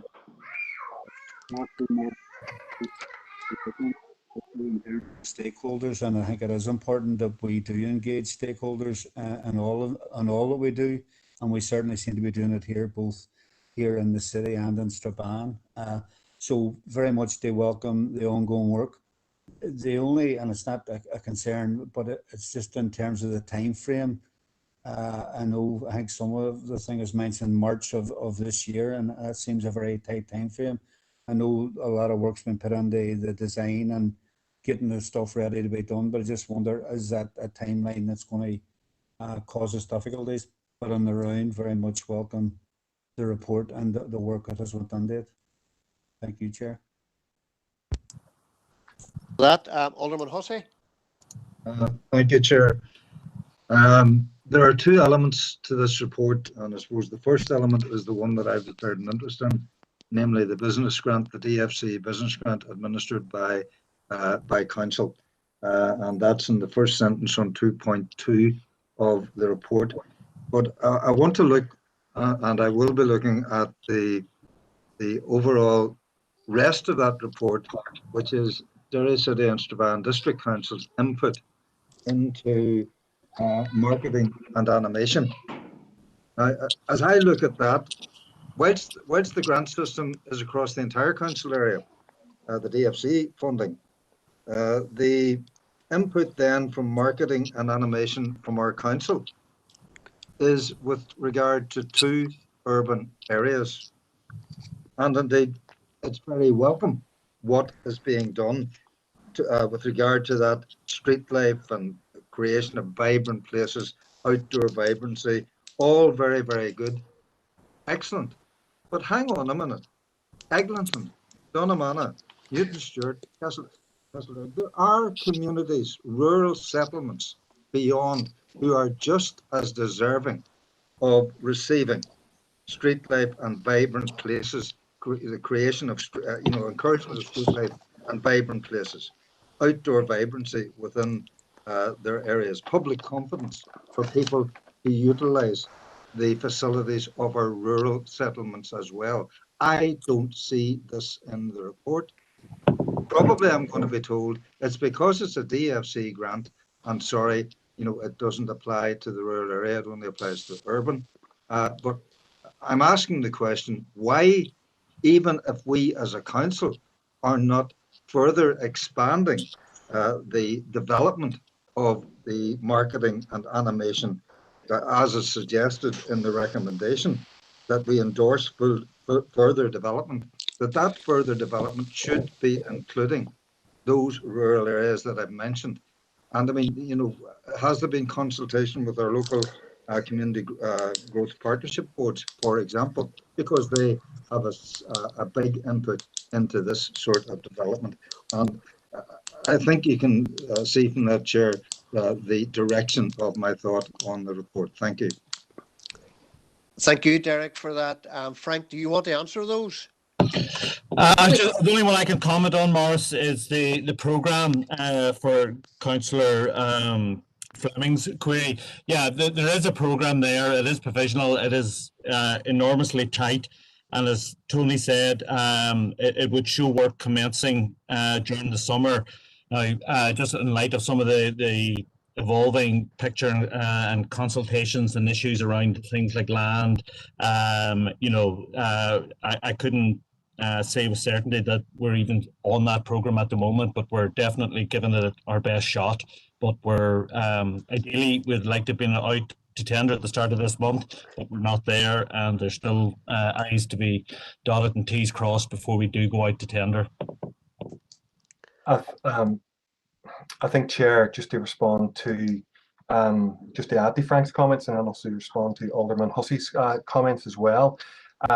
As Frank's given us an indication of the programme, just I think Councillor Fleming, you might have also mentioned around funding and about obviously sort of around the timeline there, and obviously our funders are advising that the funding will carry into the next financial year. So therefore, obviously, sort of we're working to that particular element in relation to Alderman Hussey's comments, as you quite correctly have indicated, and obviously I do very much take your points in relation to the, I suppose, the interventions in and around our rural towns and villages, is that the funding is coming from DFC and it has an urban focus, and which you have obviously acknowledged now, and that urban focus being Derry City and Strabane Town Centre. Now, when the programme was being devised and developed, DAERA, Department of Agriculture and Rural Affairs, had come forward with funding to top up the funding from DFC. Now, initially that funding was valued at £85,000, and it was considered that it would be best that actually be administered in the form of business grants to get it to the businesses who needed it most at that time, and to deliver the impact as much as we could within, and to spread that impact in terms of a very small budget that was available. Now, as it happens, given, I suppose, the success and the interest that had come in from the rural areas in relation to those elements, DAERA provided a further £85,000. So we've got £170,000, which has been spread out throughout the district in terms of those business grants for business owners to obviously do a range, and it's a very flexible form of assistance. Now, I again, unfortunately, for two reasons in terms of budget availability and the fact that the major capital funding was being orientated from DFC, it was impossible to deliver capital projects of a similar nature in those locations. In relation to the marketing and animation, your points again are noted, and I think that at this minute in time, the market and animation, particularly the marketing, has been around getting, and there has been campaigns initiated by our colleagues in business and culture since the summer around getting the message out around shop local and about it being a safe and welcoming shopping environment in terms of Strabane and Derry city centres.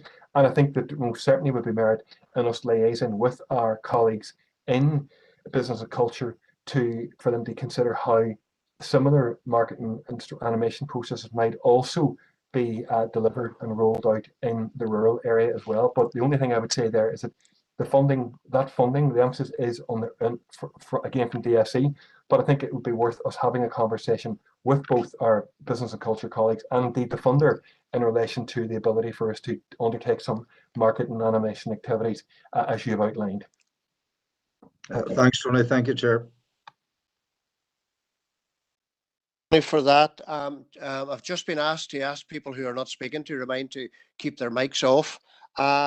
Councillor Edwards, you want to come in? Yep, thanks, Chair. And I think it was December's meeting. I do welcome. Well, I share Alderman Hussey's concerns about the rural areas, and something that we raised with John Kelpie himself in the past, and that it was DSC funding. But I do welcome what's going on in Cass Street. Haven't spoken to the business people there, and hopefully that could continue. But I just wanted to ask the officers, where are we in terms of Strabane public realm scheme, the bigger scheme? Maybe, I don't know if this is the right committee, but I'm wondering, could officers give an update on that, because I'm getting a lot of queries about it in Strabane town. Thanks, Chair. Yeah, Chair, do you want me to come in? Yes, go ahead. Go ahead. Yeah, and certainly, members, the situation with the public realm scheme in Strabane is that, you know, we are basically, we've got planning for it. The scheme is designed. We members will be aware, took the decision to move more detailed design to get this scheme ready. And at the minute, there are a few finalisations in terms of the economic appraisal, which our central government partners are looking at. And members, we then will, the next phase really is a funding announcement by the Minister in relation to this. So we members are hopeful that that will happen very soon, and we will continue to update members, and as soon as we hear anything on that, members, we will make you aware of it. But we are getting as ready as we can physically in order to deliver that scheme as soon as it becomes funded. Thank you, Chair. Thank you for that, Karen. Councillor Michaela Boyle, do you want to come in? Yeah, thank you, Chair, and thank you for allowing me in. I'm not a member of the committee, but I just wanted to make the comment around this issue and just to welcome it and welcome the progress to date that the officers have made on it. And you know, it's I suppose in this current climate, everybody, you know, when we get back to some sense of normality, whatever that looks like, we will be doing a lot of outside. We will be entertaining outside. We will be having our coffee outside in our town centres. All of that. Things are changing. It'll not be the same as the way they were before. So the transformation of our town centres comes along with all of that. It does have its challenges, and I concur with what's been said. But anything I think that we can do as elected representatives in our own area to ensure that this you know, that there are no hiccups. I can understand that some businesses, you know, and kind of maybe are reluctant to see some change, you know, outside of their property, but this will benefit everybody and benefit the businesses. So anything I think that we can bring to the table as elected reps in terms of enhancing the commercial heart of our town centres, then you know, we should be working with officers and everybody in that regard. And just in terms of the public realm, I mean that Karen, all of that funding that's been signed off on and everything by the Minister, it has, yes. And if you could just clarify. Yeah, no, through you, Chair, members, certainly I think this is a scheme that is high on the list of priorities for the Department for Communities, but we have not yet got a formal funding announcement from the department on any of the major sort of multi-year public realm funded schemes. Members we continue to liaise. We have a monthly board meeting in relation to this project, and you know, we would welcome the Minister's you know, funding announcement on it as soon as we possibly can, you know, and certainly we'll be able to rise to the challenge once that is actually made. Members, thanks. No bother. Thank you for that clarity, Karen. And again, thanks to the officers for their work and progress to date on this. Thank you. Thank you, Chair, for letting me in. Thank you, Councillor Boyle, for that. And can I just say, as Chair, my thanks to the officers on the piece of work here. It's really good news for, as Alderman Hussey has said, for urban areas, but I want to just put in the cliche there that, look, there are a lot of rural villages out there need a bit of enhancement, and maybe that's someone we should set our targets for and see if we can get funding to enhance those areas as well. But well done to our officers. Piece of good work. We move on. The next from item 11 until item 15 are for information only. And look, if anybody wants to speak on them, please let me know. And I see Councillor Edwards wants in number 13. Yep, Chair, thanks for letting me in. And I do have a lot of disappointment that we haven't been able to move on in terms of the kiln recycling and centre, and still, like other Derry councillors, I still get messages about it on a weekly basis. But I would just like some clarity on the report, Chair. At 3.3, it says that there's other recycling infrastructure being looked at, and I think that's as Falmouth. I wonder could officers give an update on that. 2.4, they're also looking at the wider Castle Derry area, and I'd be grateful for an update on that. And in terms of, I understand that negotiations were ongoing with the landowner of the current kiln site. I'm wondering where are we with those negotiations, and has there been a budget at all identified for the wider Derry area? Thanks, Chair. If we bring Conor on that, please, Chair. I have two other speakers wants to come in on the same item, Karen, so I'll Okay. take them first. So we'll Alderman Kerrigan and then Alderman Hussey. So Alderman Kerrigan first. Chair, I'm just going to referring back here to the report here, Chair. And again, I see that I know it's been ongoing there, and again, it's just some of the language and some of the terms used in it. In relation there, 3.1. The landowner is willing to dispose of the site to council, albeit this would include all of the adjoining lands, with council only requiring a portion of the site. Now, again, that's been raised before. You know, that comment has been raised, Chair, but it's not factually correct. I would be minded that, you know, when it was been looked at and it's been raised before in meetings, and I've raised it before, there's only one access into that ground. If council want the site and the lane, they're going to leave that man landlocked, and therefore he has no access to his ground. The gist of it was, if council wants the full ground, they can have the full ground. If they don't require the full 38 acres, which it is, where it was stated at the meeting, it's 50 acres. There's a bit of a difference there. But, Chair, in regards to it, you know, as all it needs is a right of way off the lane. But again, I do understand there is negotiations on the continuing there, Chair, in regards to the site and in regards to it. And I say in the report as well, it does state that the field there, which is owned by the other landowner there, in regards to the site of the field on the kiln side, he has ploughed and reseeded that ground and worked on that. But again, the laneway doesn't have to necessarily widen to that side. You know, there's nothing wrong with the side of the field on the Strabane side, which can be amended. And again, further to that, Chair, a couple of other points in that there. The you know, it's further been negotiated. There's others been identified. 3.4. There are two sites in the village of Kiln. But again, Chair, they're inside the village, and those sites have been. There's been concerns. I say it's stating here that there has been officer team are progressing with these in terms of planning, development, inquiries, etc. But there's quite substantial opposition in the village itself to either of those two sites. And another further point, 3.5.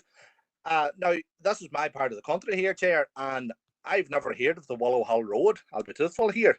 And I'm assuming, as that meant to say, the junction of Strabane and Willow Hill Road, or maybe it's somewhere else. I'm not exactly sure where that site is. That has potentially been identified there. If we could just get a wee bit of data as to where that is. I'm assuming it's the Strabane and the Willow Hill Road. I know the Strabane Road, and within our council district, there's no Willow Hill Road coming off it as far as I'm aware. Now, I stand to be corrected here, and if I'm, fair play, hands up. But as far as I'm aware, it's... But so just looking clarification as to where that site is. But no, it's just, again, share the concerns, Councillor Edwards there. And it's a constant pain, Chair, in regards to that. But I'll wait just to see what the officers say, and potentially I may want just a comment, Chair. But I'll leave it with you. Thank you, Chair.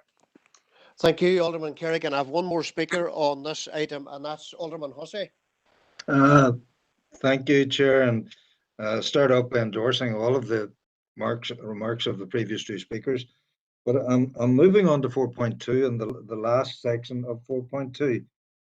There is a requirement that this be progressed immediately, and I couldn't agree more. So the question is, well, when is immediately? And if we look at 4.1, all options will have financial implications. If we're going to progress this immediately, the financial implications need to be dealt with within the incoming rates process. So, what's the timeline? When are we going to have this situation resolved? If there's a need for it to go immediately, let's get it done. Whatever the option is that council are going to progress on, and I feel, as I'm sure other councillors do, the current location, grand, if we can get the access sorted out. Could that be 100 metres up the road and coming in, on the Scrahy side, or as Councillor Kerrigan has said, utilising the Scrahy side of the laneway? We need an urgency on this for the benefit of the electors of our area. Thank you, Chair. Thank you for that, Alderman Hussey. Conor wants to take this one? Yeah, thanks, Chair. And I fully understand and accept the members and the residents' frustration with this, and they'll know that the former Strabane Council had over many years tried to find an alternative site as well.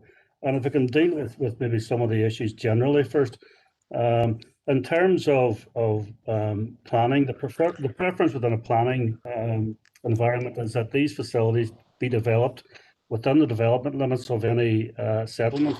So that would be within the confines of Derry, within the confines of Killen or Spamount and so on.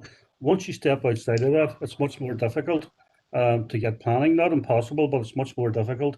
And those are some of the issues that we face in terms of this. With specific reference to the questions raised by the members, in terms of other infrastructure, we're looking at getting bottle banks and other containers in there. But again, with the exception of bottle banks, getting other skips or other types of containers in is dependent on getting planning permission. So that's an issue that we have to deal with, even on a temporary short-term basis. We can't get waste licensing until we get planning permission, and then we're met with all the issues and difficulties around achieving planning. So it's not an easy fix to identify interim solutions in the meantime.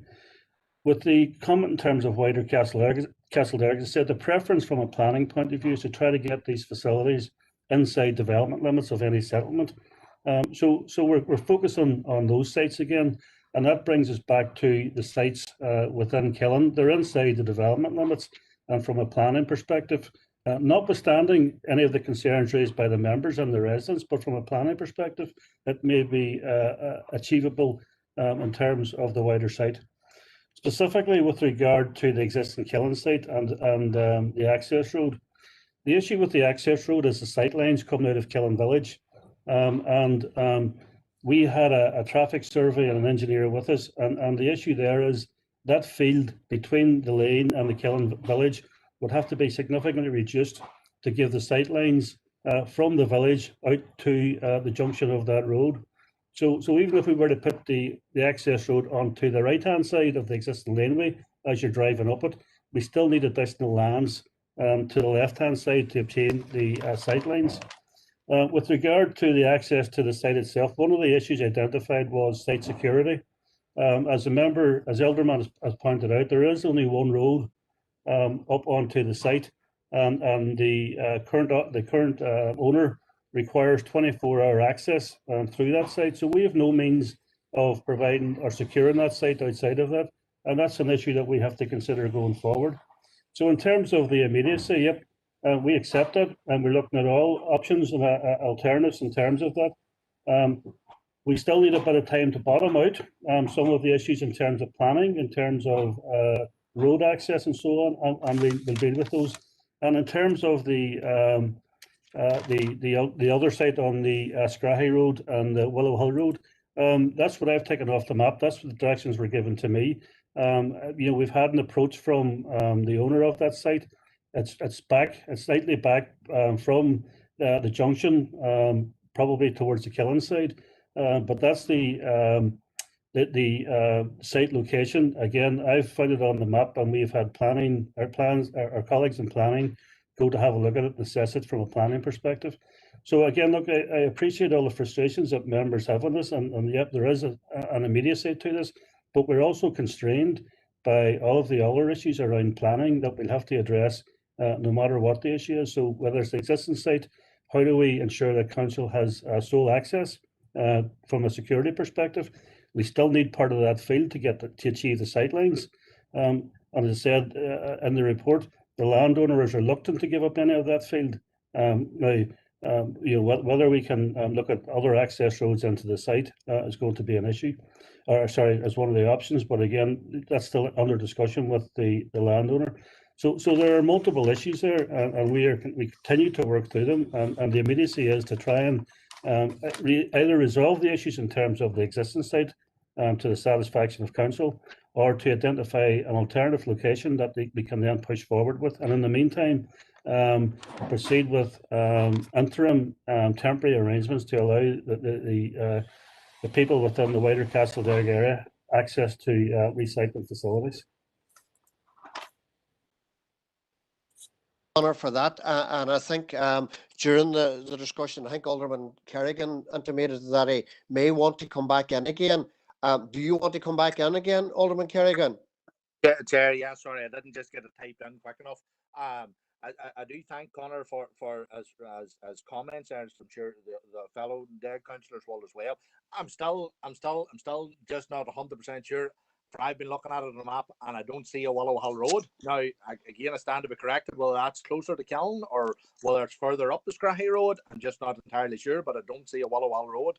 But that's by the by. I'll have to make some inquiries to find out where exactly this potential other site is. But again, Chair, I do accept there are problems. There are problems there. But again, the access to the site is it's a very small strip of ground in regards to.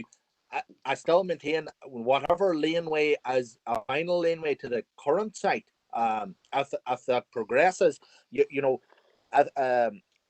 if the landlord who owns the actual site, as long as he has access, if he could have 24 hours access on the laneway, as long as he doesn't have access onto the site, I do believe there's only a small strip of ground would be required to allow him to continue to have access to his to the remainder of the site, and it wouldn't be interfering with the portion of ground that the council would be using in regards to the site. So I don't believe that is surmountable. But Chair, I do fully agree as well with comments by Alderman Hussey there. It needs to be dealt with as soon as possible, because realistically, we're sitting here in the Derry DA with no recycling centre here covering the Castleberg and the wider rural area covering Clitteragh, Iron, Kiln, Garvitya, Ergan and Spamount, and we'll be sitting without a recycling centre, and we won't have one further in this electoral term. And that's what I'm seeing from this report today. We will not have a recycling centre up and running. We'll have 2 bin lorries at Spamount 2 days a week, and that'll be our recycling centre for Castleberg for the remainder of this electoral term. And that's what I see from the report, Chair. Thank you.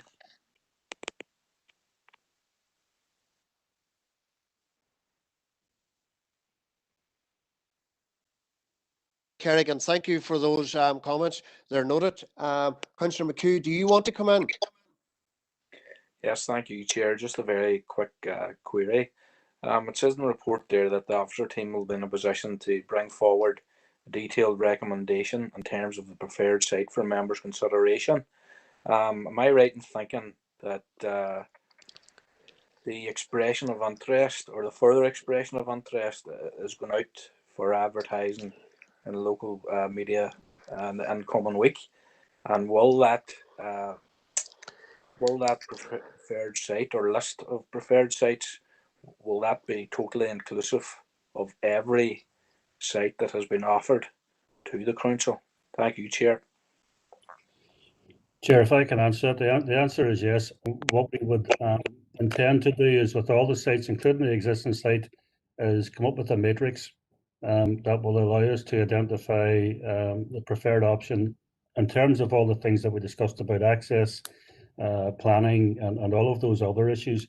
So that's where we intend to get to. And just to go back, just for clarity for Alderman Kerrigan, we have discussed with the neighbouring landowner about constructing a separate access way up onto the existing site. And as said in the report, his preference is to do something different entirely. But we're still having those conversations with that person to see if we can take that forward as well, which would address both the sightline issue and the access issue. But again, those are ongoing discussions. The landowner has a preference, and we referred to that in the report, but we are still having those ongoing discussions with that person. Thank you, Conor, for that there. And look, I've allowed Alderman Kerrigan back in. Does Alderman Hussey or Councillor Edwards want to come back in and comment on Conor's update there before I move on? With your permission, Chair, just Go ahead. Go ahead, very Derek. briefly. I mean, I think we all appreciate the work that Conor and the team are doing to try and resolve this. It's just there is a tremendous degree of frustration. And I think Conor fully appreciates that. The frustration, I think, expressed by Councillor or Alderman Kerrigan there, how long are we going to have to wait for this? And if a solution arose, let's say at the end of this month or at the end of March, would we be in a position to enact that solution, given that we will have then completed the rates process? So if that solution came, as I say, at the end, let's say at the end of this month, at the end of March, would we be able to go on the ground and get that solution sorted? Thank you. Conor, do you just want to come back in on that in relation? And probably what Alderman Hussey is getting at is if we were to agree a way forward, it's the funding. Is that in place? Chair, the project is listed on the capital projects list as a priority. Now, we haven't been able to bottom out what that sum will be until we identify what the preferred option is. But it's down there, it's listed, and there's a commitment to fund it once we know what the option is. But I can't say what the cost will be, because it may involve land purchase, and then obviously the construction around that. But it's certainly on there as a capital project. So it will then be for the members to decide how far up the priority that should go. Thank you, Conor.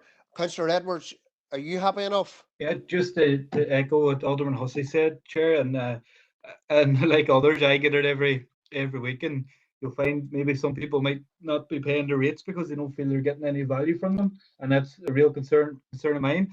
But again, like as Conor said there, I would like to hope that this issue is very high up the priority list, given that it is an essential service provided by council, and it's not being provided at the moment. Chair, thank you.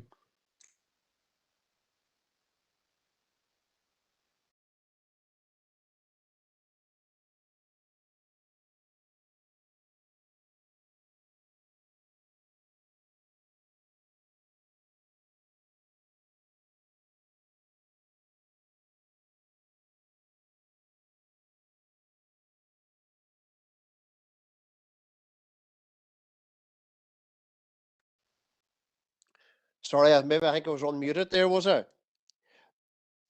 Hello? You were, Chair, and every time you said Yes, that, Chair, you were on. wondering where you've gone. Aye. No, I just want to share the frustration from the councillors in that area. I'm just saying, when you have a service and it's removed or closed for various reasons, it always causes frustration. But hopefully we can get it moved forward. I was just going to say I have 3 speakers on item number 15. The first speaker is Councillor Jackson. The second one is Alderman Ramsey. And the third one is Councillor McCann. So, Councillor Jackson, you're first.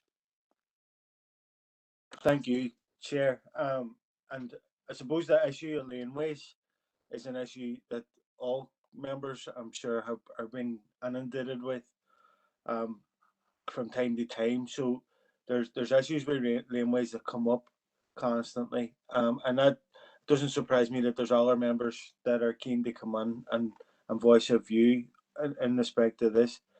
And so on that respect, I really welcome this paper coming forward. because we do need a plan in terms of addressing the issues that we face within our laneways. But it is disappointing to see that there's a lack of information coming along with this. I know all our members have come out publicly, made public statements welcoming the announcement from the DFI minister, and the, on the back of that, there was a lot of expectation, not least from myself. I felt that there was going to be something substantial coming here to try and address the issues that we've all been experiencing. But unfortunately, issues like land ownership, like the maintenance and the management, the insurance, the liability, for anything that in the laneways, they're all issues that are still yet to be addressed. So that in that sense, it's disappointing. But I would hope that with council involvement, that we can work together and we can try and overcome some of these issues. Because I know I've been getting calls from people inquiring how they can avail of a potential scheme. And I don't want to be in a position to go back to these people and tell them that they need to form a constituted group. They need to take on full responsibility for the maintenance. They need to take full responsibility for the insurance. There needs to be a partnership approach in relation to this, and it would have been much better if this scheme has been rolled out by the minister and it was thought out and these gaps had been filled in. But we are where we are, and I'm hoping the council will work, because I know there's a lot of groups out there that are providing services or providing assistance in clearing and the upkeep of laneways right across our council district. And I'm hoping the council will engage with those organisations that carry out that type of work and try and work on some sort of scheme partnership approach where we can try and address this problem and fill the gaps that have been left in this report by DFI officials. Thank you, Chair. And our next speaker is Alderman Ramsey. Yeah, hello. Sorry, can you hear me okay? Can you hear me okay, Chair? Yeah, okay. Yeah, well, just to concur with what Christopher has said, because he's covered everything. So he has every issue that's out there and everything that we're concerned with. And, you know, we have to be realistic about these things, and it happens where revenue is not available. You can get all this work can be carried out and done, and then how do we follow up on it? Realistically, we probably need our officers to do a scoping exercise, because we're going to have to find out who owns the land. Are they prepared to transfer it? And if so, are they prepared to transfer it for the community purposes, for like the normal pound, or are they going to try and get a lot of money out of it? Or also, the problem is the community groups, they change, leadership changes, whatever. So, you know, my opinion is that this is something probably council need to look at along with DFI, that council do the maintenance in the future of these lanes, that they become part of council's maintenance project, which would obviously have to be a rates issue again. But I've seen how many times these lanes, people get together, they clean them up and all the rest, but it's not consistent. So a scoping exercise is obviously needed now to find out who owns all the lanes and, you know, what the options are. So if it was possible, I would like our officers to maybe look at a paper in the near future of proposals, or not proposals, like ideas coming forward, and then hopefully the funding won't be in before we get to the bottom of that, because if the funding's in, everybody's going to be skeptical about applying for funding whenever they know there's no revenue to continue the maintenance of the lanes. So because like, let's face it, everybody's sick, sore and tired of the way these lanes have been treated by residents of the areas, unfortunately. And that's basically all I have to say. As Christopher's covered the worries, the thoughts of all of us. Thank you. Thank you, Alderman Ramsey. Councillor McCann. Councillor McCann? Here we are. Are you away? Go ahead. I am indeed. I am indeed. I hope, yeah. Yep. I wanted to make a small specific point about the lanes and alleyways. I agree entirely, sort of that they are often an eyesore and indeed a health hazard. And also they are sort of an open invitation to what has come to be called antisocial behavior. Because, I mean, just as, I mean, if things are neat, if things are beautiful, people tend to spoil it less than they would with an ugly thing. The more beautiful we can make our lanes and alleyways, the more chance there is of them being sort of left without being despoiled. And one of the just specific things I wanted to mention about this is only a small thing. There are organisations, one in particular, the Woodland Trust, which will give out free little packs, growing packs, as they would call it, which will include shrubs and grasses, the seeds and bulbs for these.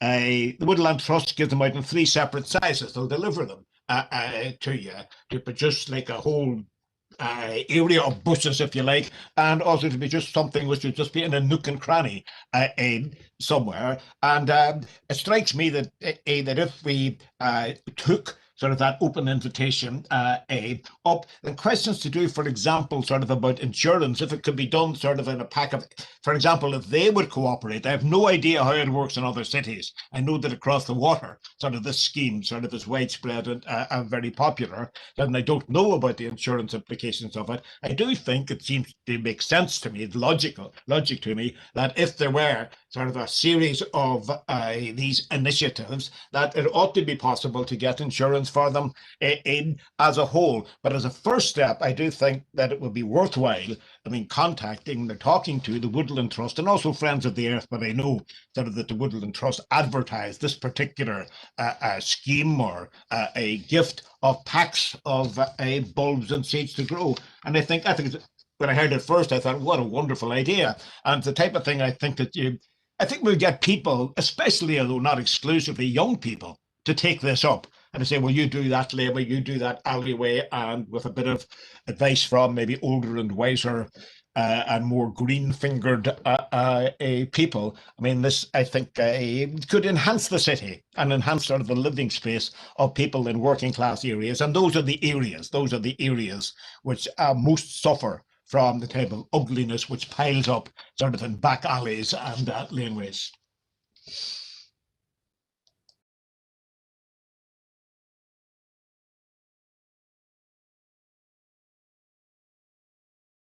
Chair, Alderman Hussey. Thank you, Chair. You caught me unawares there. I thought Councillor McHugh's in front of me. Is it? Sorry. Go ahead, Councillor McHugh. My apologies if I missed that. Yeah, I didn't indicate to speak. I thought, no, I haven't looked. Go ahead, Derek. Derek's open it out. That's no. Keep it. Ageism. It's not the effect of the vaccine jab anyway, I can tell you that, Rory. I see it in the chat box here. Quick question on this issue, Chair. It was just the last. That was the. When we were apologies. We're having a wee Derry conversation here. Chair, it's just the definition of lane or alleyway. I mean, I can think of areas within the Derry area, whether it be in Sion Mills, Newton Stewart, Castle Derry. The Castle Derry Council would be aware of Priest Lane, the back lane. So it's the definition of what we'll classify as a laneway or an alleyway. Thank you, Chair. Chair, do you want me to just quickly come in and address a couple of those issues? I have only one more speaker, and that's Councillor Boyle on item 15. It's only quick, and that will wrap that item up, Karen. Okay, no problem. Sorry. Councillor Boyle. Thank you, Chair, and I will keep it quick. I think obviously everybody's had their opportunity to have their say on this. I think the important thing, obviously, to appreciate is that the ball is now rolling. To some extent, the ball is in the court of the council, and I do appreciate and I do understand that there are quite a lot. There's quite a lot of detail that clarity needs to be sought around, and that is actually what the report is telling us, and that is what we're being asked to encourage our officers to do, and that is to continue to engage with DFA officials to work around all of the various different challenges and risks attendant to this. We all have different experiences in dealing with alleyways, laneways, or indeed, it's an interesting question actually that Alderman Hussey brings up, because in Belfast they'd be called entries and not laneways and not alleyways. It's an entry in Belfast. Why, I do not know. But I think we need to remain positive when it comes to initiatives like this.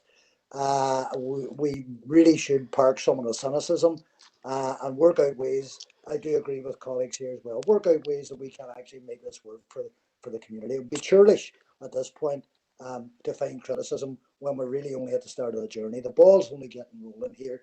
The letter here was received less than 3 weeks ago. So from my perspective, I think it's good news. I think it's a great initiative. I think there's great positivity around it and huge potential to improve the environment, improve local environments right across city and district. And so let's work with it. Let's see where it takes us. It's the beginning of a journey, and I think it's exciting. I can think of many alleyways, laneways, entries, call them what you want, right across the city and district. There's certainly the areas that I represent and have represented that really could benefit from a programme like this. And I've no doubt that our officers have the professionalism and the skill and the knowledge to deliver it. But again, it's like a lot of things that we do. There's no short-term fix, but there really is, I think, medium-term to long-term gain if we get this right. Alderman Hussey, do you want done briefly? Yeah, just very, very quick point. Often one of the problems in a lot of alleyways and back lanes, whatever you want to call them, is lighting. So going forward, would proposals include lighting for security purposes within those areas? Thank you, Chair. Thank you. Karen, go ahead. Thank you, Chair. And members, just to reassure you that we have actually written to the DFA official who's leading on this particular scheme to ask for engagement and clarification on a number of these issues. Members, which we clearly will have to get to the bottom of before we can bring forward a scheme. Certainly as an officer team, we will be aware, as members are, of many of the areas that potentially could be suitable for such a scheme. We also have some experience of dealing with these types of schemes before. But clearly, as we mentioned at the last meeting, we're delighted to see this come forward. We have begun to scope, what are the issues in terms of implementation, and then to actually speak to the relevant officers within DFA who are taking this forward to try and get some further detail that will help refine it. And we will work through that as quickly as we possibly can, Chair. Thanks. Thank you, and thank everyone for their comments in relation to the alleyways. And look, every time we discuss alleyways, it always throws up a multitude of problems: ownership, who maintains it, public liability, and all the issues. But I'm sure all your comments have been noted here today, and even the issue about lighting is a very, very important one too for some alleyways. And I believe the way forward is always about trying to get partnership. When you get alleyways, that you have partnership with volunteering groups and stuff like that there, that they take ownership of it and help out in the maintenance. But moving on to the next item is item 12. Mary Durkin, do you want to come in on item 12? Yes, Chair, thank you for letting me in, and I'll be very brief. It was just to note and commend Kathy Burns, the climate officer, and those that work with her for preparing the very detailed and the very well presented response on behalf of Council to Derry's consultation on the climate legislation. It was a very tight timescale. As we know, the consultation was launched just in the mouth of Christmas, and the deadline was the 1st of February. So those of us on the all-party group for the climate action will see on a regular basis the work that Kathy's doing. And I suppose we're better equipped than most councils in getting a response because we are ahead of the curve in terms of having done a lot of work already on our own climate adaptation plan. But it was just simply to put on record and thank Kathy and other relevant officers for that response. Thank you for that, Councillor Durkin. Councillor McCann, do you want in briefly on this issue? Yes, indeed. Yes, indeed. Yep. Just say that I welcome the report, of course, and but I'm disappointed that there's been no mention in it of rail. The necessity, if we're going to deal with climate change, of shifting the balance of public spending on transport away from roads and towards rail seems to me to be quite urgent.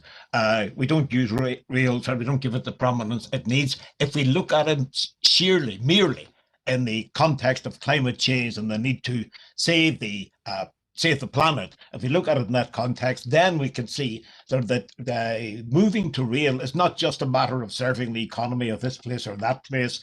It's actually sort of a matter of cleaning up the atmosphere and saving us all, sort of. And you know, I would have thought that a Northern Ireland climate change bill, sort of, and I'm making this as a general comment, and I'm not blaming anybody whatsoever for it, but if you can imagine even half the expenditure that we do on roads now, sort of the overall public service, half of that being spent on rail. So we'd really sort of get an awful lot of bang for our buck, so to speak. We ought to be able to, take a train in Derry, which in an hour and a quarter will land you inside the terminus, sort of at Aldergrove, which reminds us, of course, that we also have to look at air transport. We're going to sooner or later have to look at City of Derry Airport and see it sort of in this context as well. But the thing that I want to say now, sort of, is that if we do, as we certainly can under existing technology, if we can arrange that people can travel to Dublin in 2 hours in a comfortable train, who would travel in any other way? That in itself sort of would save an awful lot of the emissions, or a proportion of the emissions which gush out from cars after the environment has been ruined in the first place by gouging out of the earth sort of ribbons and strips, sort of in order to put in roads. More trains, fewer roads. That's vital and central to any consideration sort of climate change and how we avoid it. Thank you, Councillor McCann, for those comments, and I'm sure they will be duly noted by our officers and your comments taken on board. We move in now. Our next item on the agenda is to move into confidential.